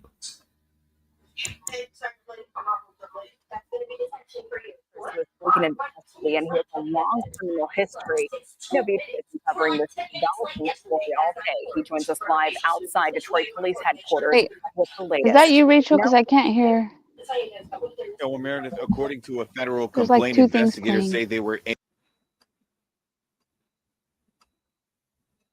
able it's to gone now. track down Edward Redding's vehicle using license plate readers throughout the city. According to that complaint, detectives were able to identify Redding's vehicle traveling near the location of where the three bodies were discovered. Now, they were discovered inside a burning SUV in an alley near 30th and Milford Street. That's near I-94 and I-96. According to that federal complaint, the Michigan State Police tried to stop Redding once he was located, but he fled the scene, leading police on a high-speed chase beginning in River Rouge and ending near Schaefer and 4th Street. Redding was caught quickly after trying to run from his vehicle. Investigators say they found a gun inside his car. Now, he is a convicted felon with a long criminal history, hence the firearm charges. Neighbors living in the area say they are still in shock. 3 bodies were discovered nearby. It's very heartbreaking to hear a family, and I'm not sure what it was, but nothing justifies someone getting killed. But it's so tragic. It's so tragic all the way around because it hurts. Although it didn't happen in this community, it hurts the community as a whole. Now, back here live, now it's important to point out that Redding was only a person of interest in connection to the 3 bodies discovered inside that burning vehicle. He has not been charged in relation to that. However, if convicted of the felony firearm charge, he faces 10 years in prison. Guys, back to you. All right, Gino, thanks. Just such an incredibly sad story. So sad, but we'll keep following it. So that's just a snippet. I think I want to talk about this, but just describe, if you can, describe Ava for me. So what happened? so they found. Oh, let me play this. Let me play this because this is the mother of the child, so you get a little bit more context. Probably could have asked for. Funny, smart, witty, sassy. She said she wanted to be a gymnast, gymnast, gymnastics, arts and craft. That ain't really fucked up, man. She was just a great kid all around. I never had. This was just my baby girl. Okay. And then your mom, your sister. My mom and my sister, those were my biggest support systems. Every time, anytime I ever needed them, I could always call on them. My mom, she's the mom. She's always there. And my sister, always there. Any call, just always there.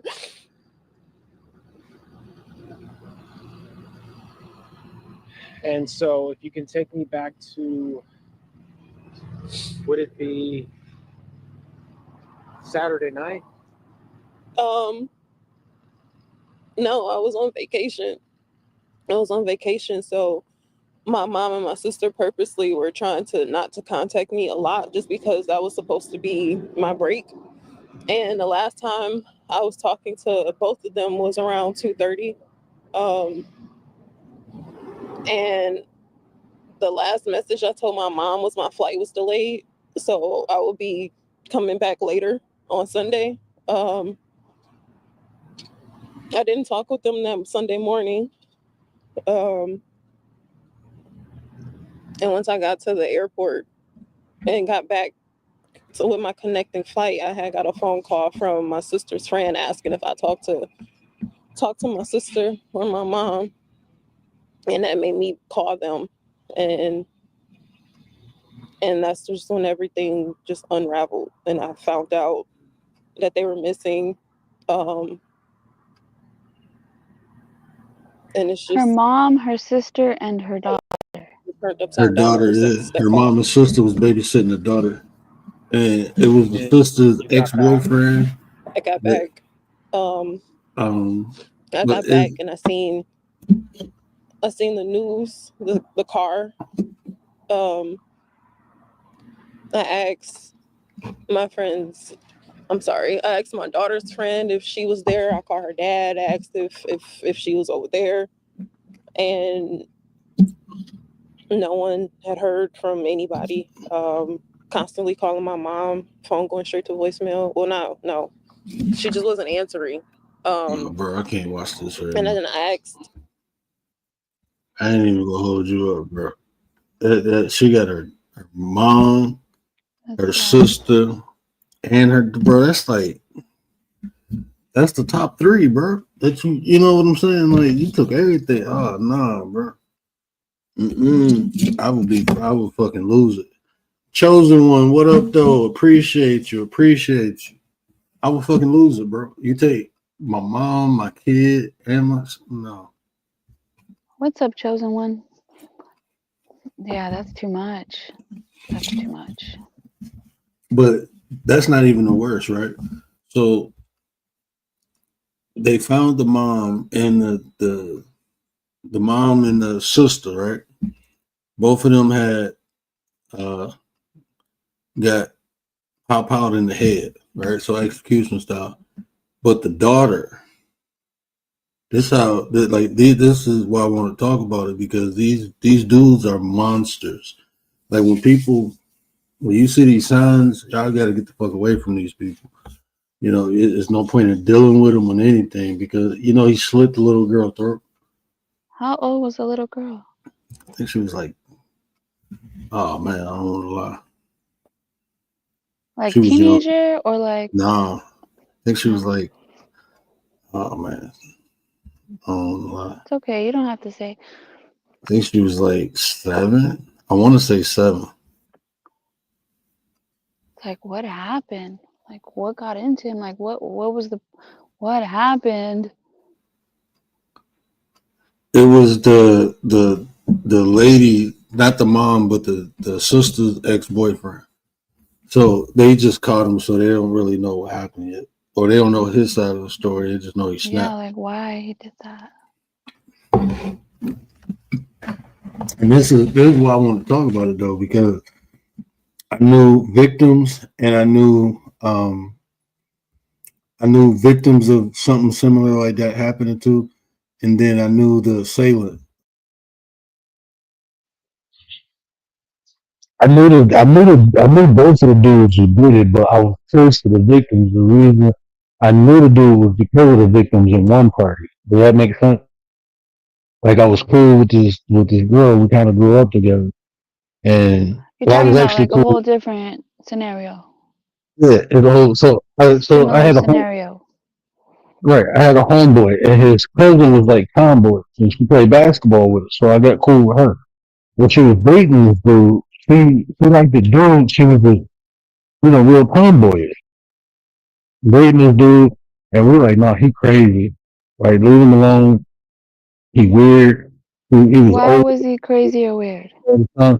Because he graduated high. We was like I think we was I was in the 10th grade. They was in the 11th, maybe 12th grade. He was already graduated. But he was like, he used to get drunk and play basketball with us all the time. But he used to always get drunk and do shit. Like, we'd be there hooping, and he'd stop and just piss right in front of everybody. Like, He bro, would do what? he would piss. Like, if he had to pee, Piss? right behind no building and nothing. And he was like always on peeing. Like, he was like uber aggressive. It was like, Yeah, was he like high energy? yeah, and it was like, so I used to think he was slow. Like, man, he gonna fuck around and do something crazy. So she started dating him. I think they dated for like not even a month. Broke up with him. He was like, I'm gonna kill you. And he told her that. And I'm like, man. And they only dated a month? Yeah. And when he said that, the cousin was like, my homeboy was like, bro, I do this, I do that. He said, I'll come over and kill your family too. And 2 days later, he went over to her house and he unalived everybody in the house. 6 people. He unalived 6 sounds like people in the house. like very impulsive. Like I knew a guy Yeah. like that, and he was like very impulsive, and he would do like wild things, and he would like come up to you, like he would come up to me and like grab my face, or like come behind me and like bear hug me, like do weird things that like normally nobody does. Mm-hmm.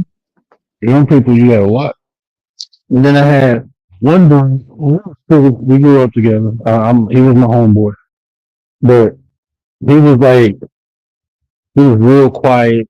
He was like reserved, stayed to himself. But he was into like guns and shit like that. He was into like exotic animals and shit like that. And he dated this girl. His family, he had money, and she was using him. And when he found out that he was using him, he said, "B, I'm gonna kill you." And he did. He went in there, and what he said at court was the only reason he unalived her father and her sister is because they tried to stop him from unaliving her. Well, yeah, duh. Like they were doing the right thing to try to stop it. Mm-hmm. But what was it about him that they couldn't stop? Like what kind of weapon did he use? Like an Oh, automatic weapon? nah, he had a mag though. Yeah, Magnum. That bitch pumped horses. Yeah, 357. You would think that a month is like a month is, I don't know, like a month is a month. It's not even long enough to be like, oh, I was with this person for like 4 years, and then The that's first why. dude, the crazy dude I was telling you about that wasn't cool with me, he did it with a knife. He went in with a big Michael Myers knife and unalived everybody in the house, like 6 people.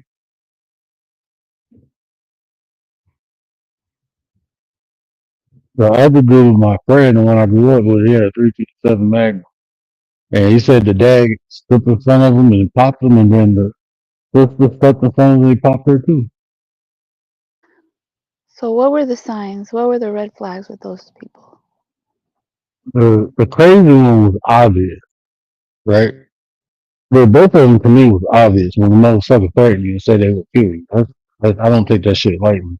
When people go to that level, when they feel like, for me it was like, for him, the one who wasn't obvious, it was obvious when it became known that he had nothing to lose.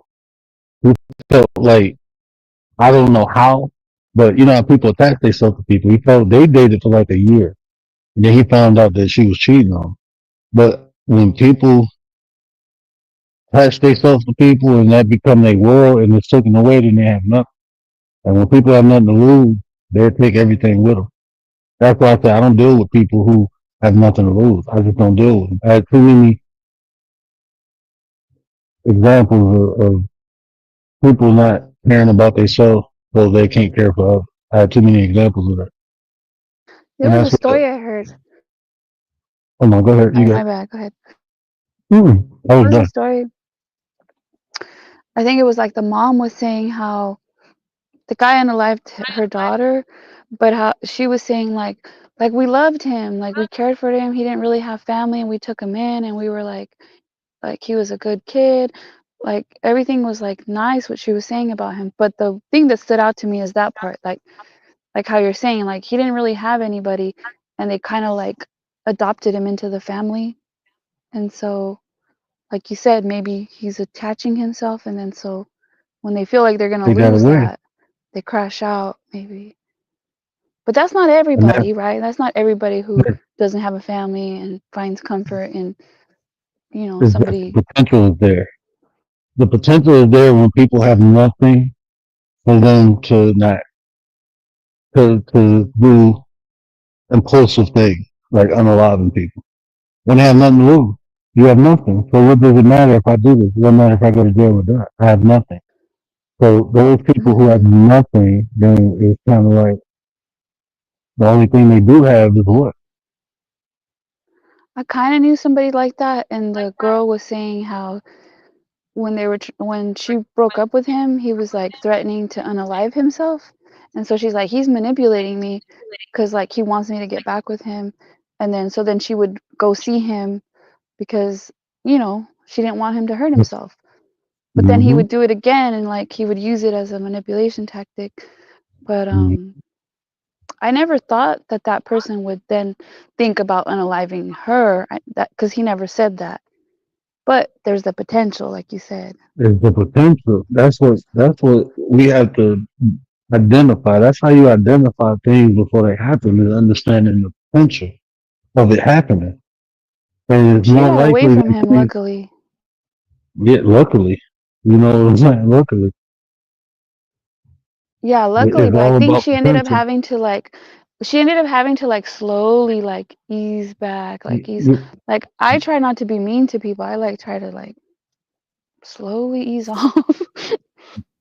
I tell people up front now. I used to do that, but in your case, that's I would recommend that in your case, being a female, you know, not being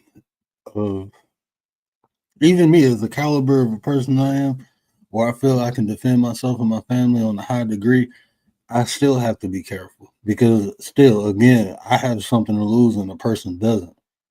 So they would come at me with everything because they have nothing to lose. I would be hesitant. Like before I was married and with kids, I wouldn't hesitate. I wouldn't if I felt threatened, I'm gonna eliminate the threat. That's just how I felt. Now I can't do that. I have to be more methodical, more strategic because my action has consequences that not only affect me but my family.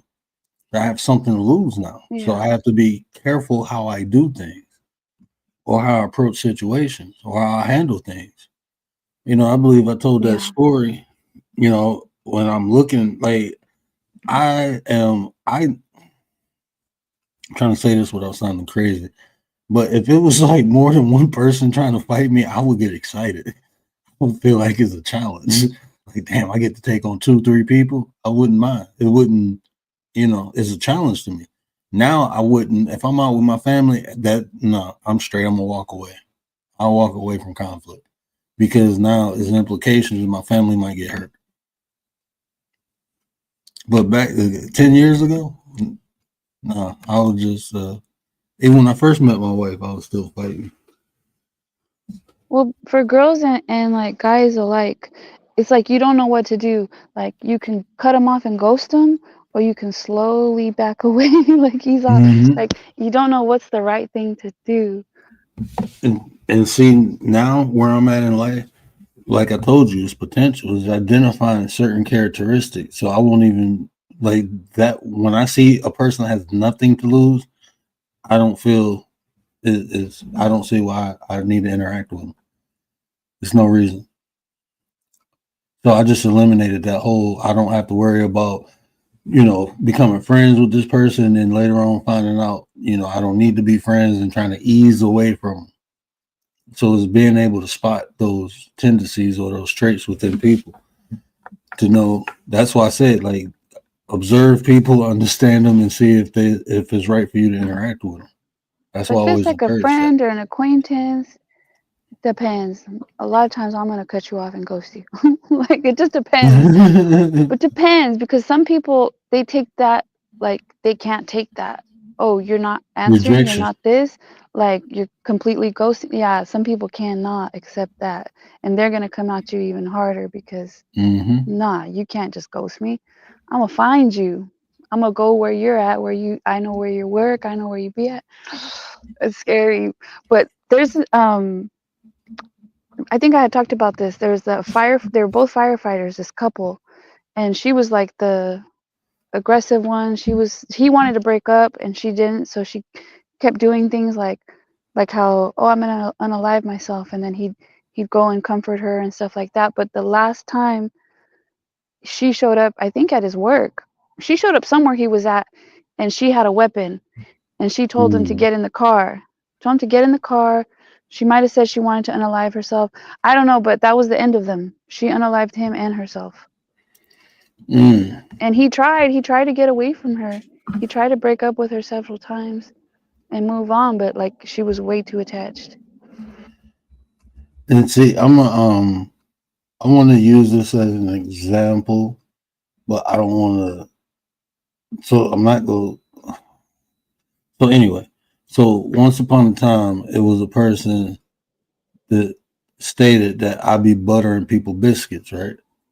Mm-hmm. And then when I initially heard it, I looked at my intent and I kind of dismissed it.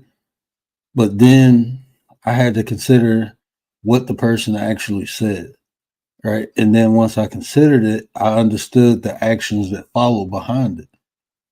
You know, even though, you know, Gary would say your intent does not trump someone's feeling, but I understood that the person felt like I gave them something or added something. Like leading them on. Yeah, it's like, you know, I added and then I took it away. So now I understand the response or reaction that the person took. Because at first I'm like, I didn't understand it, but I was looking from my perspective and not the person's perspective. But once I looked at it, it made sense why the person reacted the way they did, because it was like they had something that made them feel good, and then I took it away from them, or they felt like I took it away from them. And that's the response you have in people when they have something that they're not accustomed to, that's enjoyable, and then you take it from them, then they had an adverse reaction. You know, anger, upset, mad, bitterness, all those things follow. So even in a relationship aspect, like you wonder why people can't easily let go is because they was receiving something from you that they probably didn't receive, and now it's gone, and they want that back. And if they can't have it, then they tend to lash out. Yeah, that's where the discernment comes in. Because, like, I mean, so far I've done good, but I heard somebody say this, and I was like, "Ooh, that's smart." Like, instead of you leaving the person, you make it so that they want The to leave person will leave you. you. Yeah, you make Yeah, them and I think was it's like, that their is idea. smart. Yeah, I mean, I did something like that, and you can call it manipulation, but I it kind of is. did something like that to someone recently. No, you know, it was like a acquaintance person, and it's like, okay, yeah, it's like make it so that they want to leave you, and they feel like better because they left you. Make them think it's their idea of the split. Yeah. Yeah, that's the best. That's, you know, the easiest way to manipulate someone is to allow them to think they're in control. We're gonna go over all that. Yeah, I turned that shit around on them Yeah. in that way, like, and it worked. But I just recently learned that. I heard somebody say it. I can't remember. That's what men should do. It was the topic that men should do that with women. Why do you think people say it's not you, it's me? Right. But it's always them. Yeah, but it's always, that's why people use that term. It's to put the earnest on themselves to make it seem like they're the problem and not the person. But if you really think about it, is that you breaking off that relationship is actually beneficial for both of y'all, because if you continued that relationship, you'd have been fake. That wouldn't really benefited the person. Think about, let's say you're in a situation where we use a friendship. Okay, I really don't want to be a friend, but I don't want to hurt your feelings. But I can't be a real friend to you because I don't want to be. So it's better off if we go our separate ways, because if we continue being friends, I would never be a real friend to you. Right. But sometimes we see the signs and then we ignore them. Sometimes we ignore the signs, our instincts, our discernment, and we shouldn't, but it does happen even though we know. And I mean, the older I get, the easier it becomes. But you always want to see the best in people, especially if you have experience with the person and you've seen they best.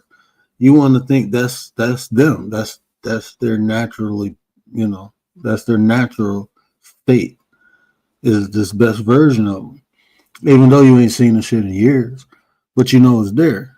So you hope the person can get back to it. And by being a good friend or lover or whatever, family member, whatever it is, maybe your influence can help them achieve that. That's what we all like to think. But the reality is people will be who they are, regardless.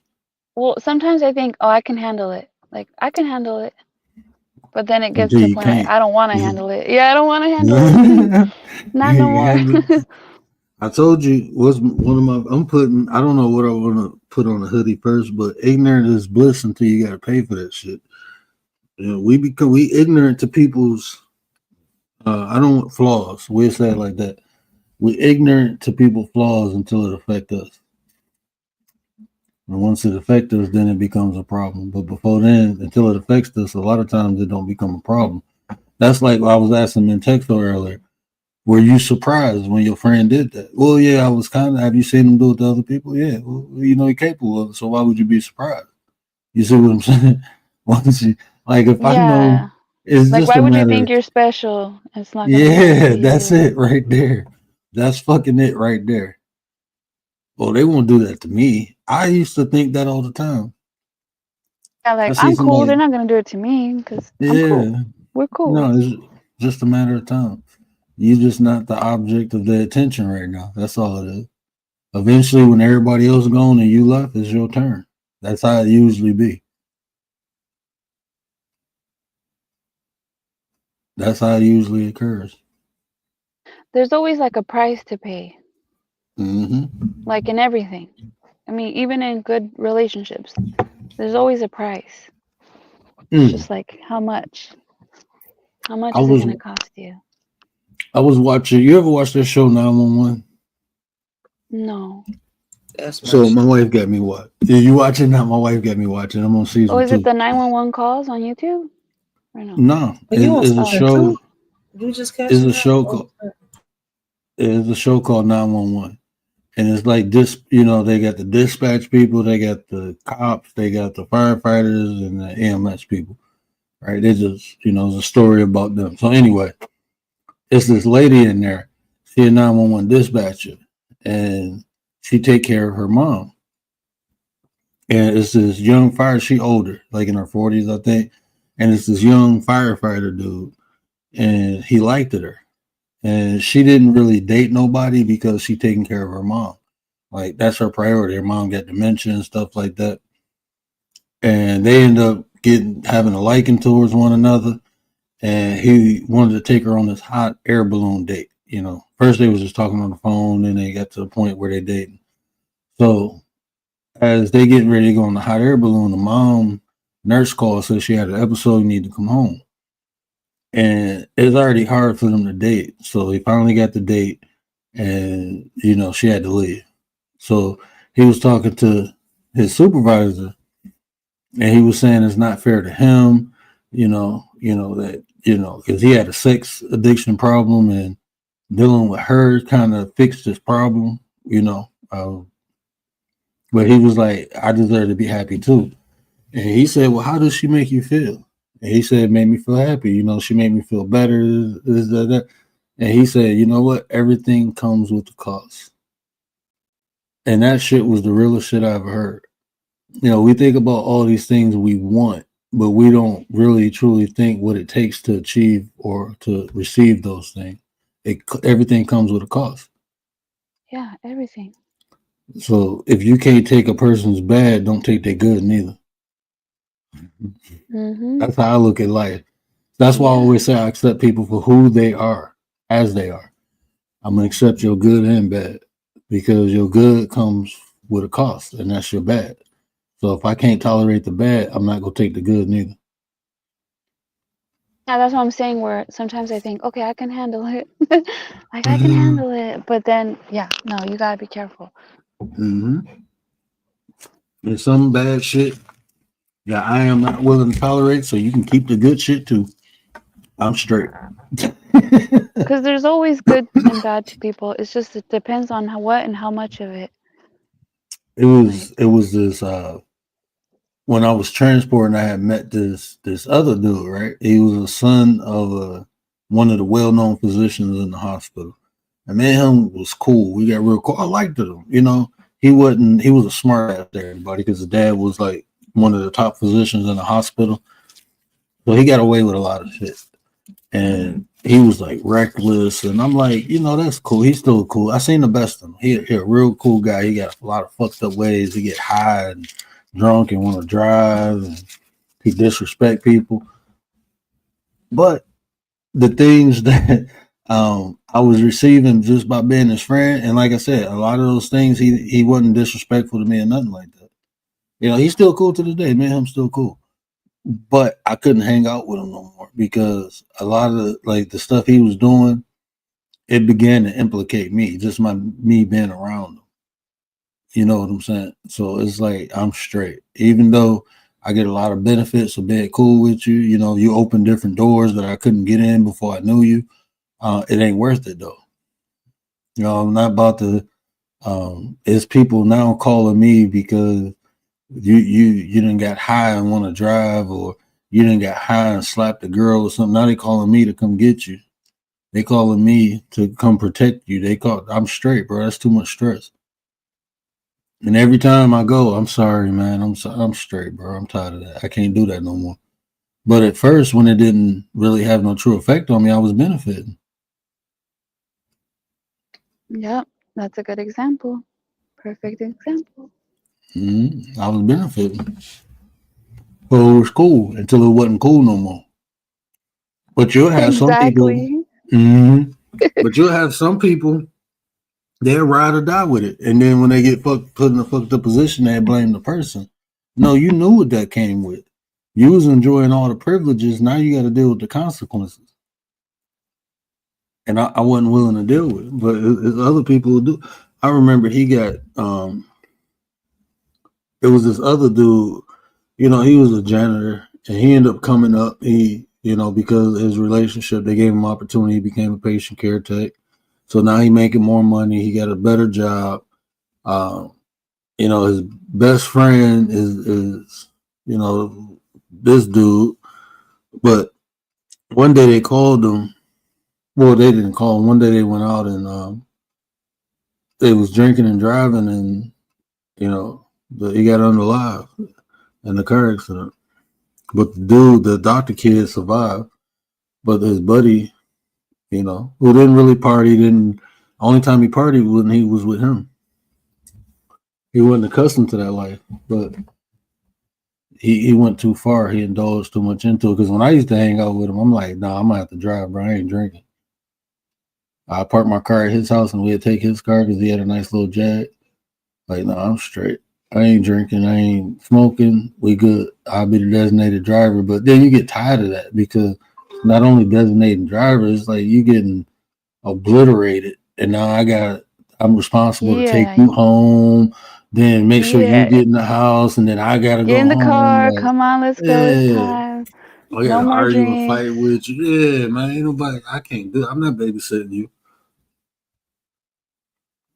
But you get all the privileges. I get to drive a nice car. You know, I'm getting in nicer restaurants. I'm getting in country clubs and shit. I'm on fucking boats. You know, I didn't have this shit before school. I couldn't do all this shit. Motherfuckers gonna take you to the UP and shit. You going in this damn cabin that look like a mansion and shit like that. Like, Well, a and lot of there's that stuff stuff. that you grow out of too. Yeah. Well, maybe not the boats. The boats and the hose. Boats and hoes. Boats and hoes. Man, I remember I went to his dad party. I thought I was the shit when I got invited to his dad party. I was there for probably about 10 minutes, man. I walked in there. I'm not a component. I don't I had a lot of drug addicts in my family, so I don't like being around like cocaine or crack or nothing like that. So when I see people doing coke, I just turn the other way. I'm good. I walked in there, it was females like naked running around and dudes doing coke off their breath. It looked like the damn Scarface movie. It did. I'm dead serious. It's like some shit. You're to like, be what in did a I car walk crash. into? Yeah, and I'm like, and these like doctors and shit, bro, lawyers, and I'm looking like, hell no. Hey, once the Look, boat leaves the dock, you can't get off either. He got invited to a man, goodie party. Why he lying? man, let me tell you this, man. It's like we in Detroit. Y'all heard of the Teamsters, right? It's like the mob, man. If you ain't ever experienced shit, when you experience it, it's either gonna do one or two things. It's either gonna draw you in, or it's gonna scare the living shit out of you. That shit scared the living shit out of me. Like seeing shit like that, like these people in these positions doing this shit without any care is any wild. That's the wild. I've never seen shit like that in the hood. I went to parties in the hood, people smoking weed. You might catch some people in the corner, you know, getting their thing on. You know what I'm saying? No, this is like I felt like I was at the Playboy Mansion or some shit. And I'm looking at these like, you know, I know you, right? Like y'all fucking nurses and PCTs. One lady was a fucking lawyer I seen on TV, and I'm looking like this shit crazy. Y'all running around here butt You're like, naked, am I in losing a your dream? goddamn mind. Yeah. Like, nah, this shit is I'm straight. I'm a little kid, but I'm from the backwoods, man. I ain't used to none of this shit. What They do was they making say? You moonshine. are who you hang around with. Mm-hmm. I'm looking like, no, this is wild. I'm good. Like, you wouldn't think like people of this caliber or status be doing shit like this, but yeah, they do. They have fun too. They got more money to have fun with though, so they can do crazier shit. Mm-mm-mm-mm-mm. You'd be surprised what your doctor or your surgeon or your teacher, your principal, your kid's school be doing with their off time. Motherfuckers be having sex dungeons in their basement and shit. There was this like dentist couple that were like in a high rise. I don't know if it was like a hotel or what, but or maybe just like a high rise, like a penthouse suite or something. I don't know, but I think it was like I think she was a prostitute. But anyways, the prostitute ended up going over the balcony, and then they were like, they didn't serve time or anything, but they were questioning them, like, what happened here? Like, basically, whatever they were doing, they were trying to hide. It ended up coming out to the public. Now everybody knew. I ain't gonna say everyone is like that. I'm gonna say a lot of them are like that.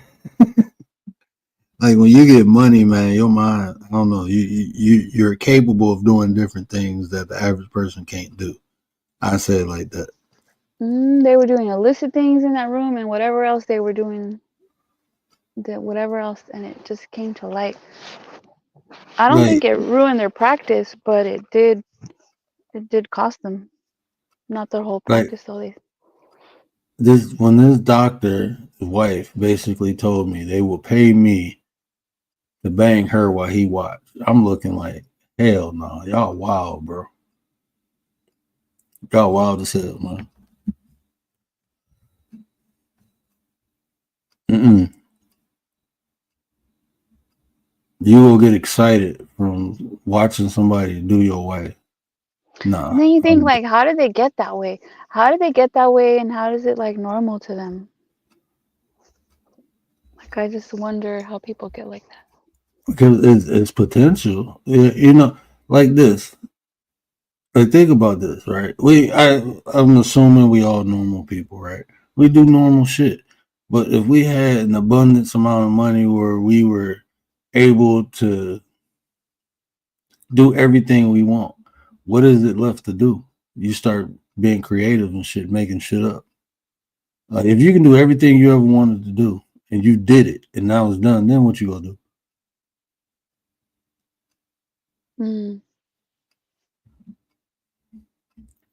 Even now, think about. I'll say like word. I'm straight. I'm good. I don't want to do all that. I don't want to be that rich. Yeah, people get bored, man. And then, like, we got the problems that we got, they got different problems. The way he had time And to then think about this maybe shit, the and they money do. and the power makes them think like they can get away with things too. Like they get away with something and then they get away with another thing and then another thing. And that shit just start adding up.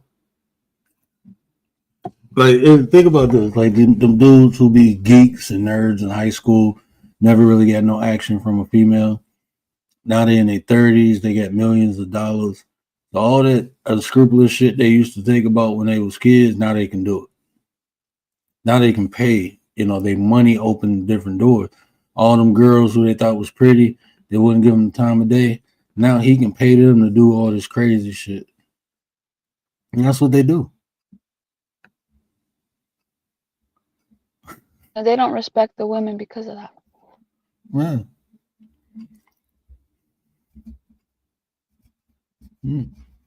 But shit, why would you respect something that don't respect yourself? If the woman take money to do that, then what would I respect her for? Like it was them IG models. I forgot who brought that to my attention. I had seen it, but they was getting flying out to Dubai for these dudes to take craps on them. Like who you I'm posted? gonna act like I didn't hear that. Yeah, but I'm saying, like, who you supposed to be mad at? The dude taking a crap on him or the IG model for accepting the trip to get dumped on? Like literally Yeah, taking a crap on someone? yeah. What's wrong with people? This is what Man, I didn't believe it what until I like seen it. Easy's talking about. Mm-hmm. People's into the weirdest stuff, yeah. Man, you don't know the half of the shit like you see on movies and shit. I done seen. Man, I remember I was sitting in this spot, and I was actually going over there to chill with my boy. He had a new game, and he just so happened to be in the spot, and this fiend came in, and she ain't had no money. And when I heard this, I thought it was a joke. Right? He was like, well, if you want to rock, you have to screw the dog. And actually, she went right to it, start screwing the dog. And I'm looking like, and they just watching, laughing. And I'm like, bro, what the fuck wrong with y'all? This shit weird. Nobody want to see this shit. So I ended up leaving, went to the store, came back. As I'm coming back, she walking out the house, and they laughing about it. And I'm like, bro, y'all fucked up. She was like, shit, she wanted to get high, and I wanted to be entertained. And he was like, shit, she cool with it. So I'm thinking like, damn, this ain't the first time this happened. Like, y'all some sick motherfuckers. Oh, there's a girl that just got arrested. She was posting her and her dog on I think IG, and then somebody offered to pay her to do some nasty stuff with her dog, and she did, and she posted it, and she just got arrested like this Animal last month. cruelty like a motherfucker. Yeah, there's some videos on YouTube about her. Like they show her body cam. She's like crying and. Right. The thing, that's why I tell people I create standards. I ain't gonna do nothing for free. I ain't gonna do it with money. And that way I know I won't do some shit that I'll regret later. I had to create that because you get offered, like even working in the hospital, man, I got offered to do a whole bunch of crazy shit. Some of it wasn't really crazy, but it's like to me, that's selling your soul. That's what selling your soul is. And people sell their soul for a couple thousand. She thought it was like nothing, like it's not hurting the dog type thing. Like, who is it hurting? Like, what in the fuck sense does that make sense though? It's just gross. Man, I don't even like my dog kissing Protect the dogs. Like if my dog licked my face, I'd be like, okay, chill. If it licked my lips, I get mad and say, I don't know fucking dog licking my lips. That shit weird to me, man. And then they be doing some other shit. And people into that, man. People be all into that, like I think it's crazy, like they got categories in corn like of SA. Like who get that right there is people clicking on that should get investigated. All sorts of stuff. Yeah, they all should be. Man, like that they can use the porn site for good to catch motherfuckers. Oh, you like this? Let me watch your ass because you probably out here doing some shit. Exactly. You getting off on this? Either you got potential, you go because like how can you even watch that if you're not into it? How can you entertain that if you're not into it? Like that shit wild. Yeah, there's one guy that he recently got arrested. He unalived his stepdaughter, but he was doing stuff to her. But one of his girlfriends was interviewed, and she said how he wanted her to basically, when they were intimate, like just like lay there, like play dead, like play like you're asleep, like don't move, just lay there. Like, okay, that's. And they found he had a bunch of stuff, like all sorts of stuff. He had, after they checked his computer, they downloaded all his Google images, everything. It's like, okay, that's a red flag. That's a red flag. I used to wonder, like, when girls used to be like, choke me, I'd be like, I'm straight, bro.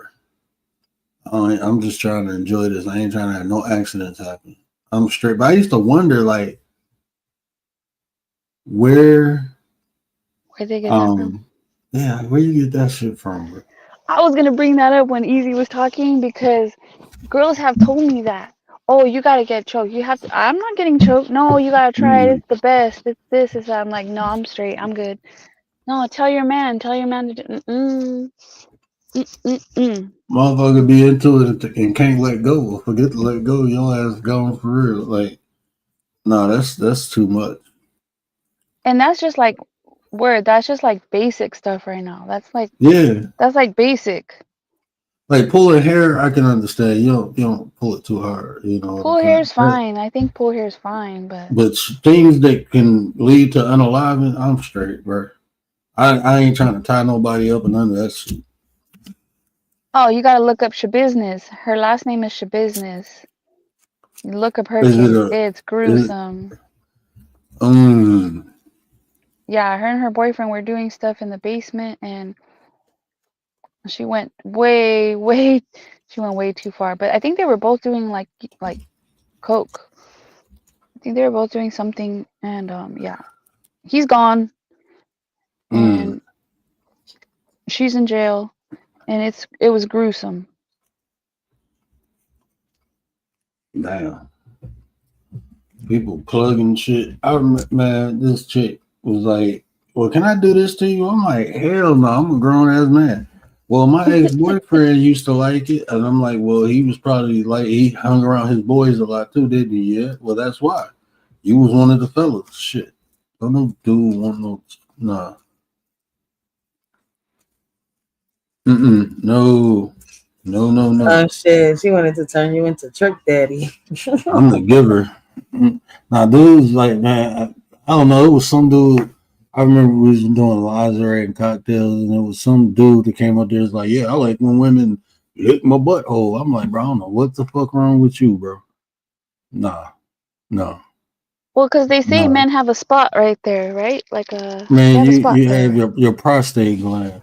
You can stimulate the prostate gland, and you can have an ejaculation. I'm straight. I can have a regular one, bro. I don't need to go through all that extra shit. I'm good. All that extra shit, they be having gerbils and shit run up their butt. No, man. That shit, no, I'm good. We're all vanilla on this panel. Nothing but vanilla ice cream. Yeah, that plain Jane shit. I'm good. I will have biblical intercourse before I start doing all that shit. Said biblical. Yeah. Straight missionary. He said missionary.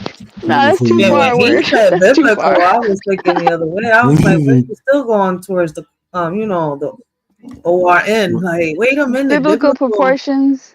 Yeah, with all that, I get in the white robes and all that before you start trying to touch my.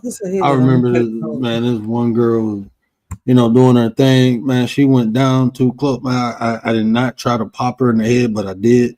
I was trying to move her head, like, what the fuck? And for some reason, my fist balled, and I kind of punched her in the head. Like, you got me fucked up, bro. I don't know where you going with that tongue, but you better bring that bitch back up north. I'm from north. I'm from the north. We don't go down south. What wrong with you? Listen, I didn't know people did that until this one girl I know told me that. oh, I do that to my boyfriend. I do this to my boyfriend, or like, I'm like, what? Yeah, he wants me to do that to him. I'm like, I ain't tasting no butt. But you That need is to, gross. if your man like that shit, ladies, you need to be worried. I don't care what nobody says. Like, I don't even want to be your friend anymore, girl. Like, what? Like if your Like, you brother ain't ever sharing my stink, I know soda. why. Right? You can't use my chapstick. You can't hit my blunt. No, no, no. I got a friend, right? And he's with a transsexual, right? And you know, I don't judge nobody. They cool. I go hang out with them or whatever. Well, I didn't really hang out with them. They called me. I was trying to help them buy a house. So I go over, you know, to their spot for them to sign this paperwork, and they were smoking. And he was like, "You want to hit this?" I'm like, "Nah, I'm straight." And they was like, "Oh, why not?" You know, she rolled it, and I'm looking like, "Nah, I'm straight." I walk in the house, and you don't smell nothing but ass, right? Now you ask me if I want to put my lips on a blunt, and I don't smell nothing but ass. I'm straight. You know, no offense. I love you, bro. We grew up together. I'm not judging you. I'm not drinking from no cups in your house. I'm not drinking from no bottles in here. I don't know what the fuck y'all be doing here. I just smell ass, bro. This shit smell like a public bathroom in here. I'm good. I'm good. I don't want to hit you. I ain't hungry. That's You a know, hard one because everybody passes it. That's a hard one. it ain't hard for me. I told him I only smoke shit I roll. Well, we ain't putting nothing in it. Yeah, you ain't putting nothing in it, but your lips been on it. I'm good. I smoke my own shit. I don't smoke with nobody. The only person to smoke with me is my wife.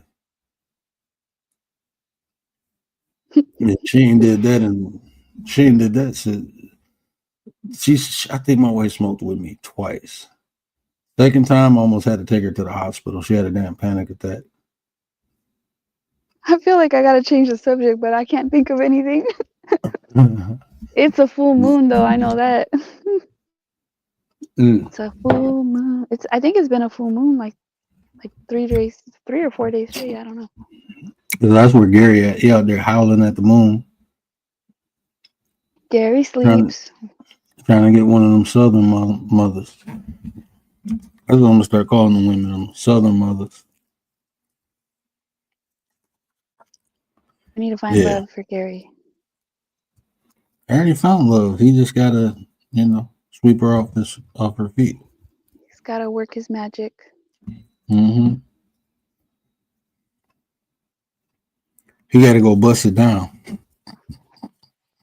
I don't know. This relationship stuff's hard. Like, I don't know. Just seeing the people online. Because everybody Like, is fucked that up. real life? Like, is that real life? Everybody fucked up from life. That's why. I'm not trying to be funny, but I see why older people go fuck with younger people. Even women doing it now. Women go fuck with younger men. You know why? And they ain't been exposed to a lot of bullshit, and they ain't all fucked up and corrupted. I guess. I don't know. He talking about cougars, them crib snatchers. Well, why is it wrong for them to do it, but not men?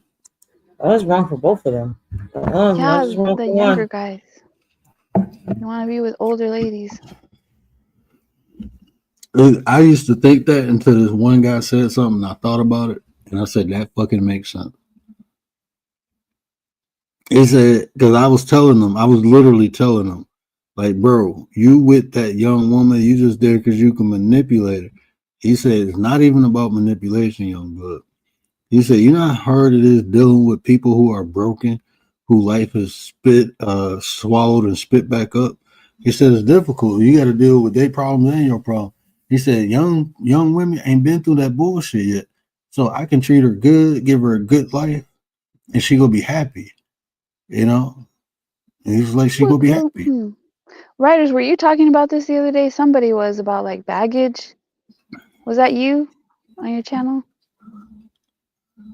It was about like who has more baggage. Oh no, I think it was the iTalk. It was the iTalk. It was Joe and RP and somebody else. They were talking about baggage. Like who has more, older or younger? Oh, definitely older. And I would be as bold to say women hold on to things longer than men do. RP was arguing that it goes both ways. Like there's young people that No. have baggage too. Yeah, I can say that, but just if you take someone who's 20 compared to someone who's 40, that's 20 years of experience. 20 more years they got to going through shit. But it could So, be 20 years of learning. but what did you learn? I mean, it could be that they learned what not to do, or like they got past their baggage or You- past their problems that they had. When I hear, and this is me stereotyping, but normally when I hear older women who looking for relationships, a lot of times you hear more of expectations from the other person than to expect what you want from them. When you hear younger people, you hear more of, they tell you more what they're willing to do. Somebody said either on panel or in the chat said something like that. Like, yeah, like that. Yeah, like that if they're older and they don't have like they're not married, that like something's wrong. They've got some sort of baggage, something's wrong. And then I asked if kids are baggage. And I think pretty much everybody on panel said, no, kids are not baggage. That's a lie. And I'm like thinking, oh, okay, I've never heard nobody say that part. No, But okay. that's a lie. Kids are definitely baggage because not only do you have to deal with the kid, but you have to deal with the parent. You know, if the parent is still in that kid's life, now you got to deal with that too. Well, With not the only kid. that, like Oh. the mom, like both parents. Because Yeah, if you that's get what with I'm someone with saying. kids, it's both like the parent that you got with, you got to deal with them and how they feel about your responsibility, or you can't tell their kids what to do. Like, And see, this is the problem I had with dating people with kids. It was, I'm expected to do this, but I'm expected not to do that. Like you want me to help support the kid. You want me to spend time with the kid, but then I can't tell the kid nothing. I can't give the kid no structure. Not even a discipline part, but structure. Don't tell my kid what to do. I'm telling them to do the homework. What the fuck is wrong with that? I shouldn't be arguing with a kid about doing homework. because okay, so recently I've heard this argument about if you're a step parent, like you don't have the right to discipline. You don't have the right. You're not like a real parent. So But I why think did it's you people that are like these people are biased because it has to do with the missing kid. The kid is missing. It's been a year now he's been missing, and the mom had gotten remarried when the kid was like, I think around 8. The kid went missing at 15. Of course that stepfather plays a father role. Like they're trying to say, oh, he's got no business, he's got no say so. So, Oh, but you Rachel see what I'm dropped. saying? But But even it's in that because they're role, mad at him because yeah. my shorty wants my attention. Okay, Rach, I see that, sir. That's cool. But I mean, even that role, how am I gonna be a step parent? Like, but you want all the benefits, but I get none of the rewards. Yeah, you're in the household, you're contributing to paying the bills. Yeah. You want me to step up when they crying to comfort them. You want me to step up when they need something to supply it. But then when it has to do with structure or giving guidance or discipline, then that's not my role. Okay, so why am I doing all the other shit then that a parent would do? I can't half-ass do it. Either I'm gonna be a parent or not. That's how I got to once I got to that point, then I'm like, I'm straight. Like once we had that understanding, like I would tell girls like we'd be having fun dating and then they want to get serious. Like, well, look, I'm willing to be a parent, but I'm gonna have to be a parent.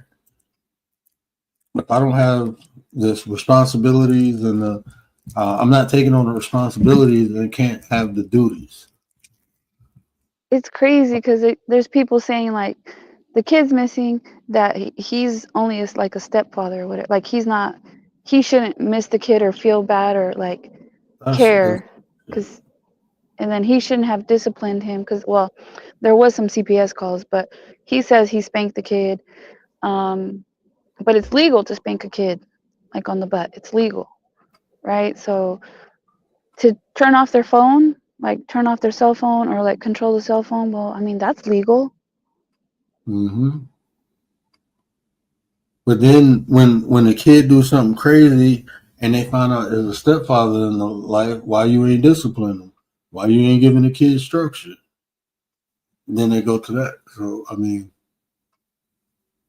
I don't know. Obviously, if it turns out to be like he has some responsibility and the kid missing, obviously, okay, they're suspecting that him and the mom have something to do with it, and then the biological father lives nearby and had like partial, half custody or whatever. But I don't know. I just think it's bias because if it was a different scenario, I feel like those same people would be saying, of course, the stepfather should be, in the child's life and care and be a parent role. But what did we say the other day? We make excuses for people, or it's our bias, right? Our bias will make us either go against someone or make excuses for them. Make excuses for them. Well, this is predicated upon how we feel, is how we perceive things. And if we like people, we'll make excuses. If we don't, then we'll make justifications of our, words or our actions. That's just how this world's set up. And just seeing that, it just helped me navigate a little better. That's why I say there's no point of judging. If you're judging, you ain't gonna be able to see the reality of situation. Like that, I want to talk about that stabbing too. But I know it's people. Oh, that's the one you were gonna. Yeah, I thought that's the one you were gonna bring up. But even that, people will feel this way or feel that way. When I just want to look at the situation and learn from the mistakes. It's unfortunate, anytime a life is lost, especially a child, it's unfortunate.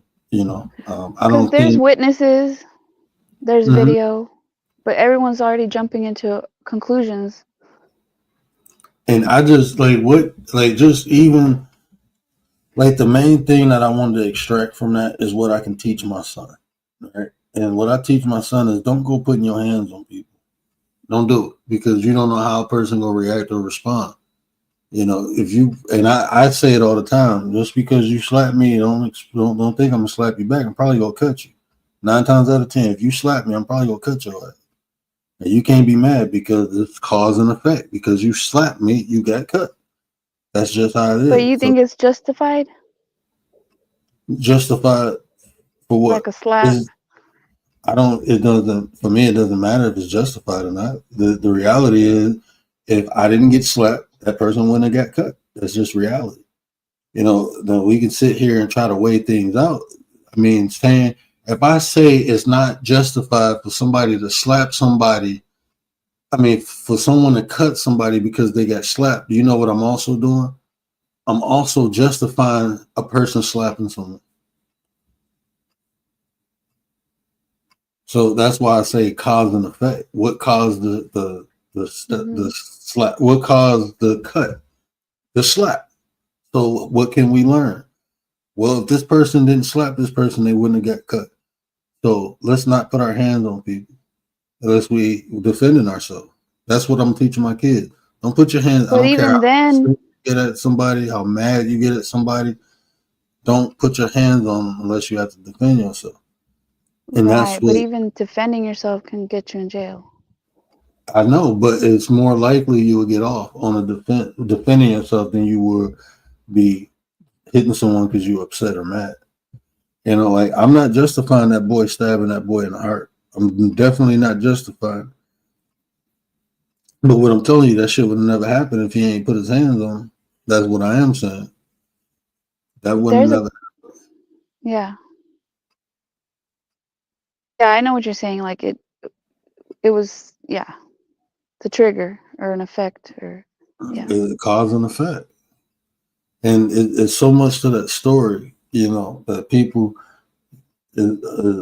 this question is not being asked. I was on Mouthpiece the other day and, listening, reading the police report, I read it twice, not from the internet, but I actually downloaded it.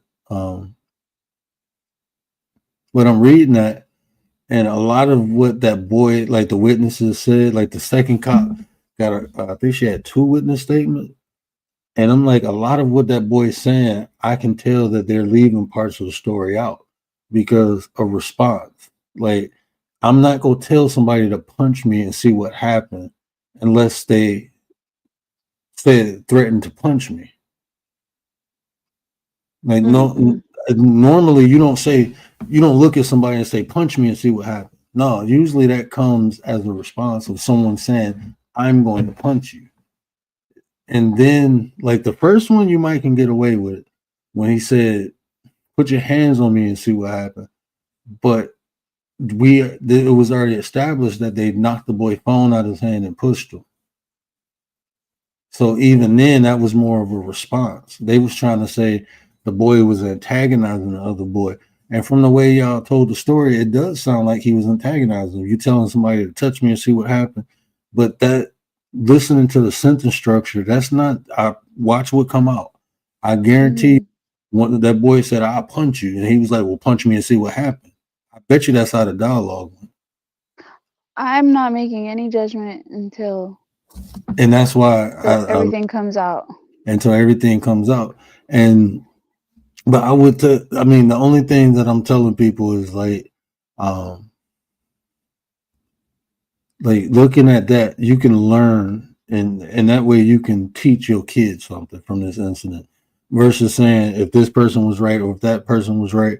Is an unfortunate situation where a young man lost his life. That's the reality. Someone lost their life, and possibly another person will lose their freedom. So instead of saying this person right or this, why don't we learn so we can prevent our children from going through the same? Yeah, how can it be prevented? Yeah, how can that be prevented? Because we know, like they were saying, well, why would he be carrying a knife, right? Bro, I carry a knife everywhere I go. Lots of people do. Yeah, some people get knives for gifts, like on their 15th birthday or whatever. Mouthpiece, what up, brother? I was just talking about you, bro. Just talking about you, and that's what I was saying too. Like on his panel, I was saying like they was like, well, why would he bring a knife to the track meet? And I'm like, it was in his book bag.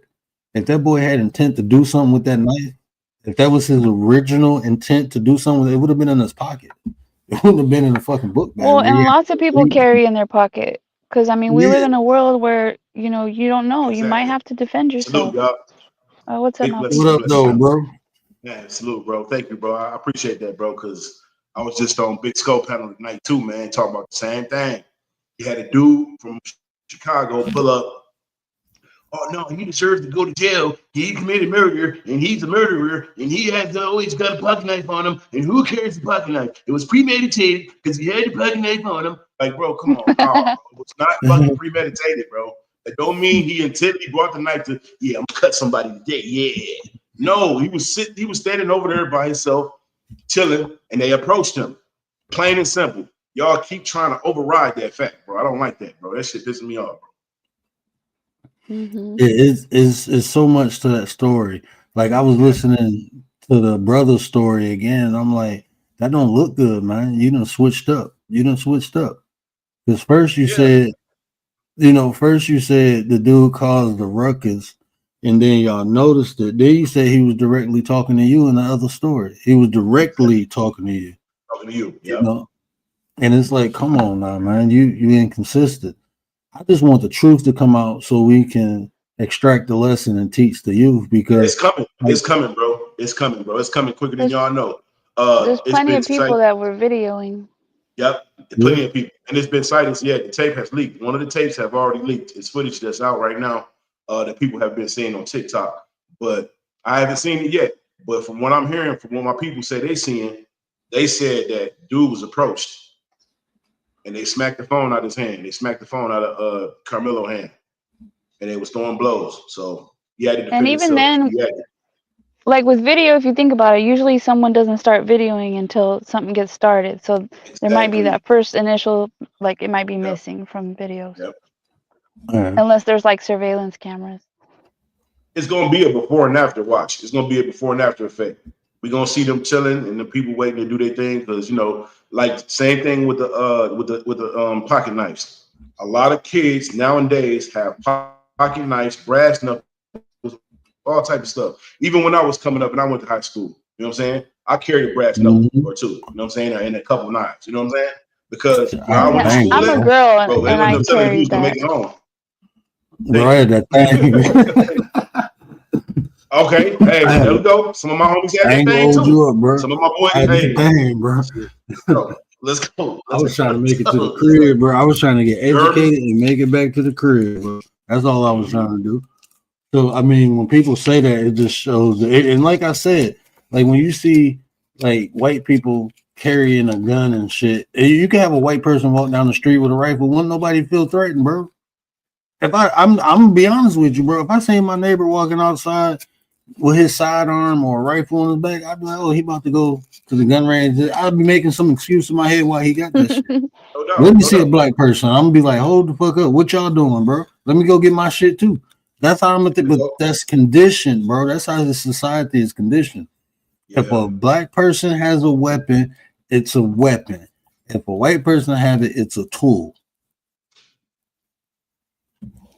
In some states, it's legal to carry like a big old knife as long as it's like open, like it's visible. You can carry a big old, yeah. And people will tell you, people who open carry, they will tell you, I do this to deter people from trying shit. Exactly. I had to look it up because I saw someone carrying a big old at the grocery store. He had a big old knife, and I was like, "Is that legal?" So I had to look it up. I was like, some "Is that places, legal?" some places it is definitely legal because you know, just like they got the open carry states. Some places you don't even have to have a permit to have a gun. Yeah, it was legal, and I was like, "Okay." I just kind of like you don't normally see people like that. It was a black older man that had it right on his hip. Do you know, and I'm not over exaggerating. I walked into a Home Depot. I walked into a Home Depot in the suburbs with a fucking utility knife on my side. And do you know one of the people said, "Can you please put that up or put it back in your car?" And I'm like, "What?" "Oh, that knife is a weapon." I'm like, "I do fucking drywall. What the fuck is you talking about?" Like, it's on my fucking utility belt, bro. I'm like, I walked out that store. I said, I drive a couple miles into another one. I ain't spending my money here. I'm good. Bro, let me expound on that too real quick, bro. That man, bro, come on now, y'all. This is my thing right here. See, this is the thing. I don't know if y'all remember, but Cat Williams did a video, right? It was one of his most hated comedian specials that he ever did. He had that Tekashi 6ix9ine type hair, right? And he going in on the point of the big fear of the big stigmatism of the big payback. Okay, they worried out their boots. They're man, they tripping. That's why it's intimidating when they see a black man hold a knife or hold anything. Or, you know what I'm saying? I get it. I hope everybody understand that because I've been paying attention and I peeped that out a long time ago because that's where we getting at.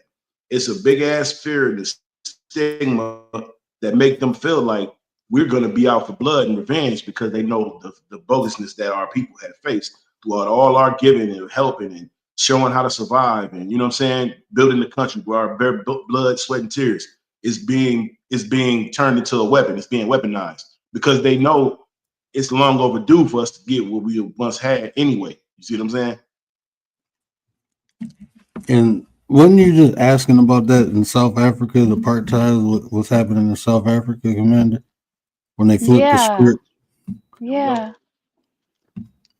I was tripping out. I was tripping out. Them white people look real poor. Real poor. They got teeth missing. They're like so skinny, like they look malnourished. Yeah. I was like, I never seen this before. Yeah, they flipped the script in South Africa. The white people oppressing the black people down in South Africa now. Yeah, the black guys going around giving them money, giving them groceries. You know, I was tripping out. I was like, where is this at? I've never seen this. Hell no. But I've never seen like no people look like that. Honestly, like the way so they look helping them. sickly. So y'all saying that they helping them people at the same time, right? And they all still fucked up. they getting help from the Africans, the natives in the community, and they still look bad. They're not like they're taking care of themselves, eating right, none of that shit. I don't know. It's just with this one guy. He's got a channel where he does shorts, and he's just like videotapes himself helping them. So what happened was they stripped the power from the white farmers and gave it back to the black farmers. So it kind of put the white farmers in a fucked up position. So you got some black people taking advantage of that shit and putting knees on necks. And then you got some black people just, being black and go help people out and shit. Look, where I live, like I've always said this, like the people that are panhandling, it's always white people. I don't see Mexicans, I don't see black people. It's very rare. Mostly it's white people. I mean, I'm not saying that means anything, but but I had never seen people No, it's like true. that. It's the truth. It's the truth. Have you ever been to Nashville, Tennessee, by the way? No. Yeah. I've been in Nashville. We like Nashville. Oh, so okay, so you know about where I'm gonna go, right? I'm gonna just say this: I-24, bro. That damn I-24, bro. Ooh. Soon as you get out the exit, they right there. 2 signs on deck. Bro got drinks. You know what I'm saying? Put up. They got shit. They work them damn freeway exits like goddamn 9 to 5. Man. They got shifts and everything. People leaving chairs and shit for them to swap. That shit crazy. That shit is crazy. Bro, it was an article, like it's a prominent neighborhood in Detroit, like right on the outside of Detroit called Grosse Pointe, right? And it's like a street separates Detroit from Grosse Pointe. Like you literally go from the hood to like the suburbs just by crossing the street. So there's a freeway that's on the Detroit side. And it's these 2 white brothers for years. I'm talking about, I don't know how much money I gave them. I'm not going to over exaggerate. Probably less than 100 over the years. Dollar here, dollar here, Yeah. But it was a news article that came out that these motherfuckers was rich. And when their parents died, they didn't want to work. So they just go panhandle. But they rich. They live in a fucking mansion, bro. Oh, hell no. That shit was fucking crazy. Greed. See, that's greed, bro. That's just pure greed right there. And check this, because the freeway, like if you come from out in the burbs, because one way is the suburbs, the other way is downtown, right? So if you come from out in the burbs and you work at this hospital, you go past these people. So everybody in the hospital know them. So for like holidays, we used to do shit like they'd collect donations and shit, and somebody would take them either money, clothes, gift cards, shit like that. We did this shit for years, and then you come find out these motherfuckers rich, bro. That shit crazy. Man, you think you helping the community by giving them your last few little dollars, you know what I'm saying? Knowing you got to pay this bill, but you throwing them their bread, and you like feeling good about yourself, and you telling yourself, okay, hey, my deed is done. You know what I'm saying? The Most High know where you stand at. And the whole time, these people rich as hell. Yeah, they need to be giving you some money. Shit, they need to be actually giving you the money back. Goddamn it, with interest. Right. That's crazy. You paying down payments on their Rolls Royce and shit. Yeah. Bro, people are fucking weird, bro. We used to talk about manipulation. That's another form of it, bro. That's another form of manipulation, man. In its purest form, right there. It's called fraud. Go put on some dirty ass clothes. Scamming. Right. Yup. Scamming, yup. Go put on some dirty ass clothes, some fucked up ass shoes. Don't comb your hair. Make sure that shit fucked up. Look tired. Put that sad face on. They probably be looking in the mirror all day. The worst ones are the ones that have what they say they come from, not Russia. What is it? Is it Russia? But they have their kids out there with them. Have you seen those people? They're like gypsies. Yeah, no, it ain't Russian. You're talking about, exactly. There we go. You talking about the Egyptian folks. What is that? What is that name? Balenciaga? Do you know how I've never knew what that was, right? Until one day I was me and my wife pulled up, and this man asked like if we got any change. We was pulling up to like a strip mall, and when you first pull in there, it's like the lanes and shit. He's standing right there. He was like, "You got any change?" And I said, and I was my daughter was about to be born. We was going to Babies R Us. I said, when I come out of here, I throw you something, right? Yeah. And so we go out of there. I had like $5 in the change, and on the way out, I told my wife, not to pull straight out because it's cars, but I just park on the side and I'll walk over to him. So as I'm walking over to him, I gave him the $5 and he was like, God bless you. And this dude yelled from the car, like, you a dumbass. This motherfucker got Balenciagas on and you giving him money. Them shoes worth more than what you got on and your car. I'm like, what? Damn. I'm like, what the fuck is Balenciaga? I looked at it, I didn't know what that shit was. Yeah, Man, I man. went back. I Look, gave him you mean Balenciaga. Balenciaga. Man, I walked back in the car, bro, and I looked up and looked like the cheapest shoe I seen was like $1,200-$1,300. I'm looking like, hey, your ass out here panhandling in these? That's crazy. Sometimes though, I think though, like they get clothes gifted to them and stuff. So then I try not to judge like that because I'm like, maybe they got like free clothing, you know? Not Like if that's that why they shit got clean. some nicer stuff on. And they ain't that But you could smart to sell be those pants. panhandling and that shit, right? You ain't that smart panhandling and some rich shit. He probably didn't even know what they were. No, he knew what they was because No, I think I was just gonna say that too. I got yeah. They wasn't dirty. Them bitches was clean as hell. Oh, they was like new, huh? They look like you just pulled the bitches off the back. Mm-hmm. Oh, He's playing in people's faces. right. He probably be doing a prank, low key type shit. Well, he got me because I didn't know what the fuck it was. So I mean, shit, I don't know what all that name brand shit is. Yeah, I ain't gonna lie, man. In Tennessee, it was this woman that was at this Walmart, right? I was, with my girl at the time, you know what I'm saying, and we on our way out the place, right? So I noticed it's this woman in the parking lot. She in the parking lot, in the middle of the parking lot, right? She don't got no legs. She on a wheelchair, right? And she out there begging, you know what I'm saying? So immediately, the noble thing, of course, y'all know what we do when we see somebody out there like that. Come on now, she don't got no legs, y'all, on a wheelchair.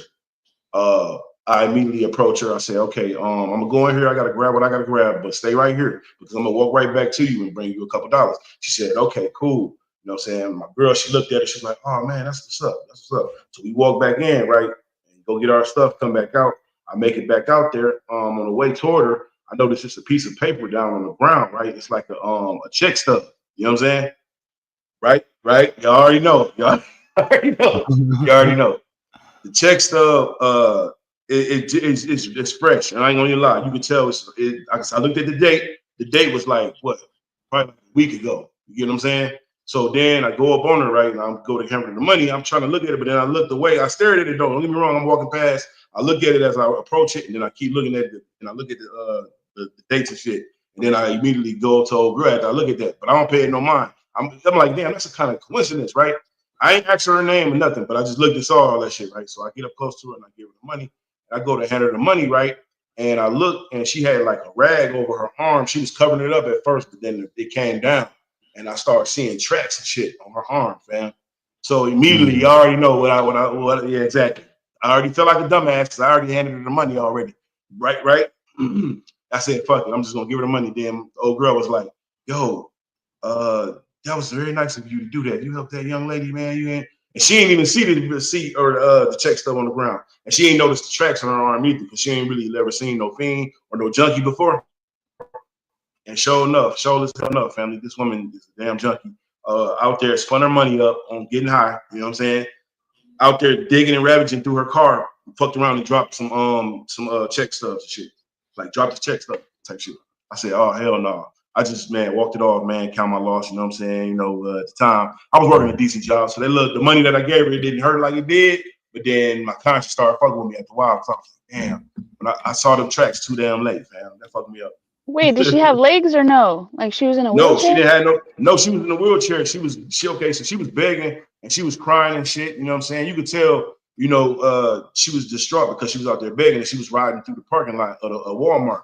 But she was on her wheelchair and she had a truck right parked there next to her, and somebody was on the opposite end. I ain't really like pay attention to all of that just yet because I had already hurried up and tried to run in there to help old girl. I had already told her like I'm gonna come out and take care of you. But then when I look back and as I coming back out with my girl, I noticed that check stub, and then I get up close to her, and she had on like a jacket. It was covering her arm, but the jacket came down, I guess, and you could see the tracks on her arm because she had her sleeves covered. You couldn't really see the tracks at first. But then when I got close to her, I saw her arm. When she leaned over to grab the money from me, I saw the tracks. I was like, oh shit.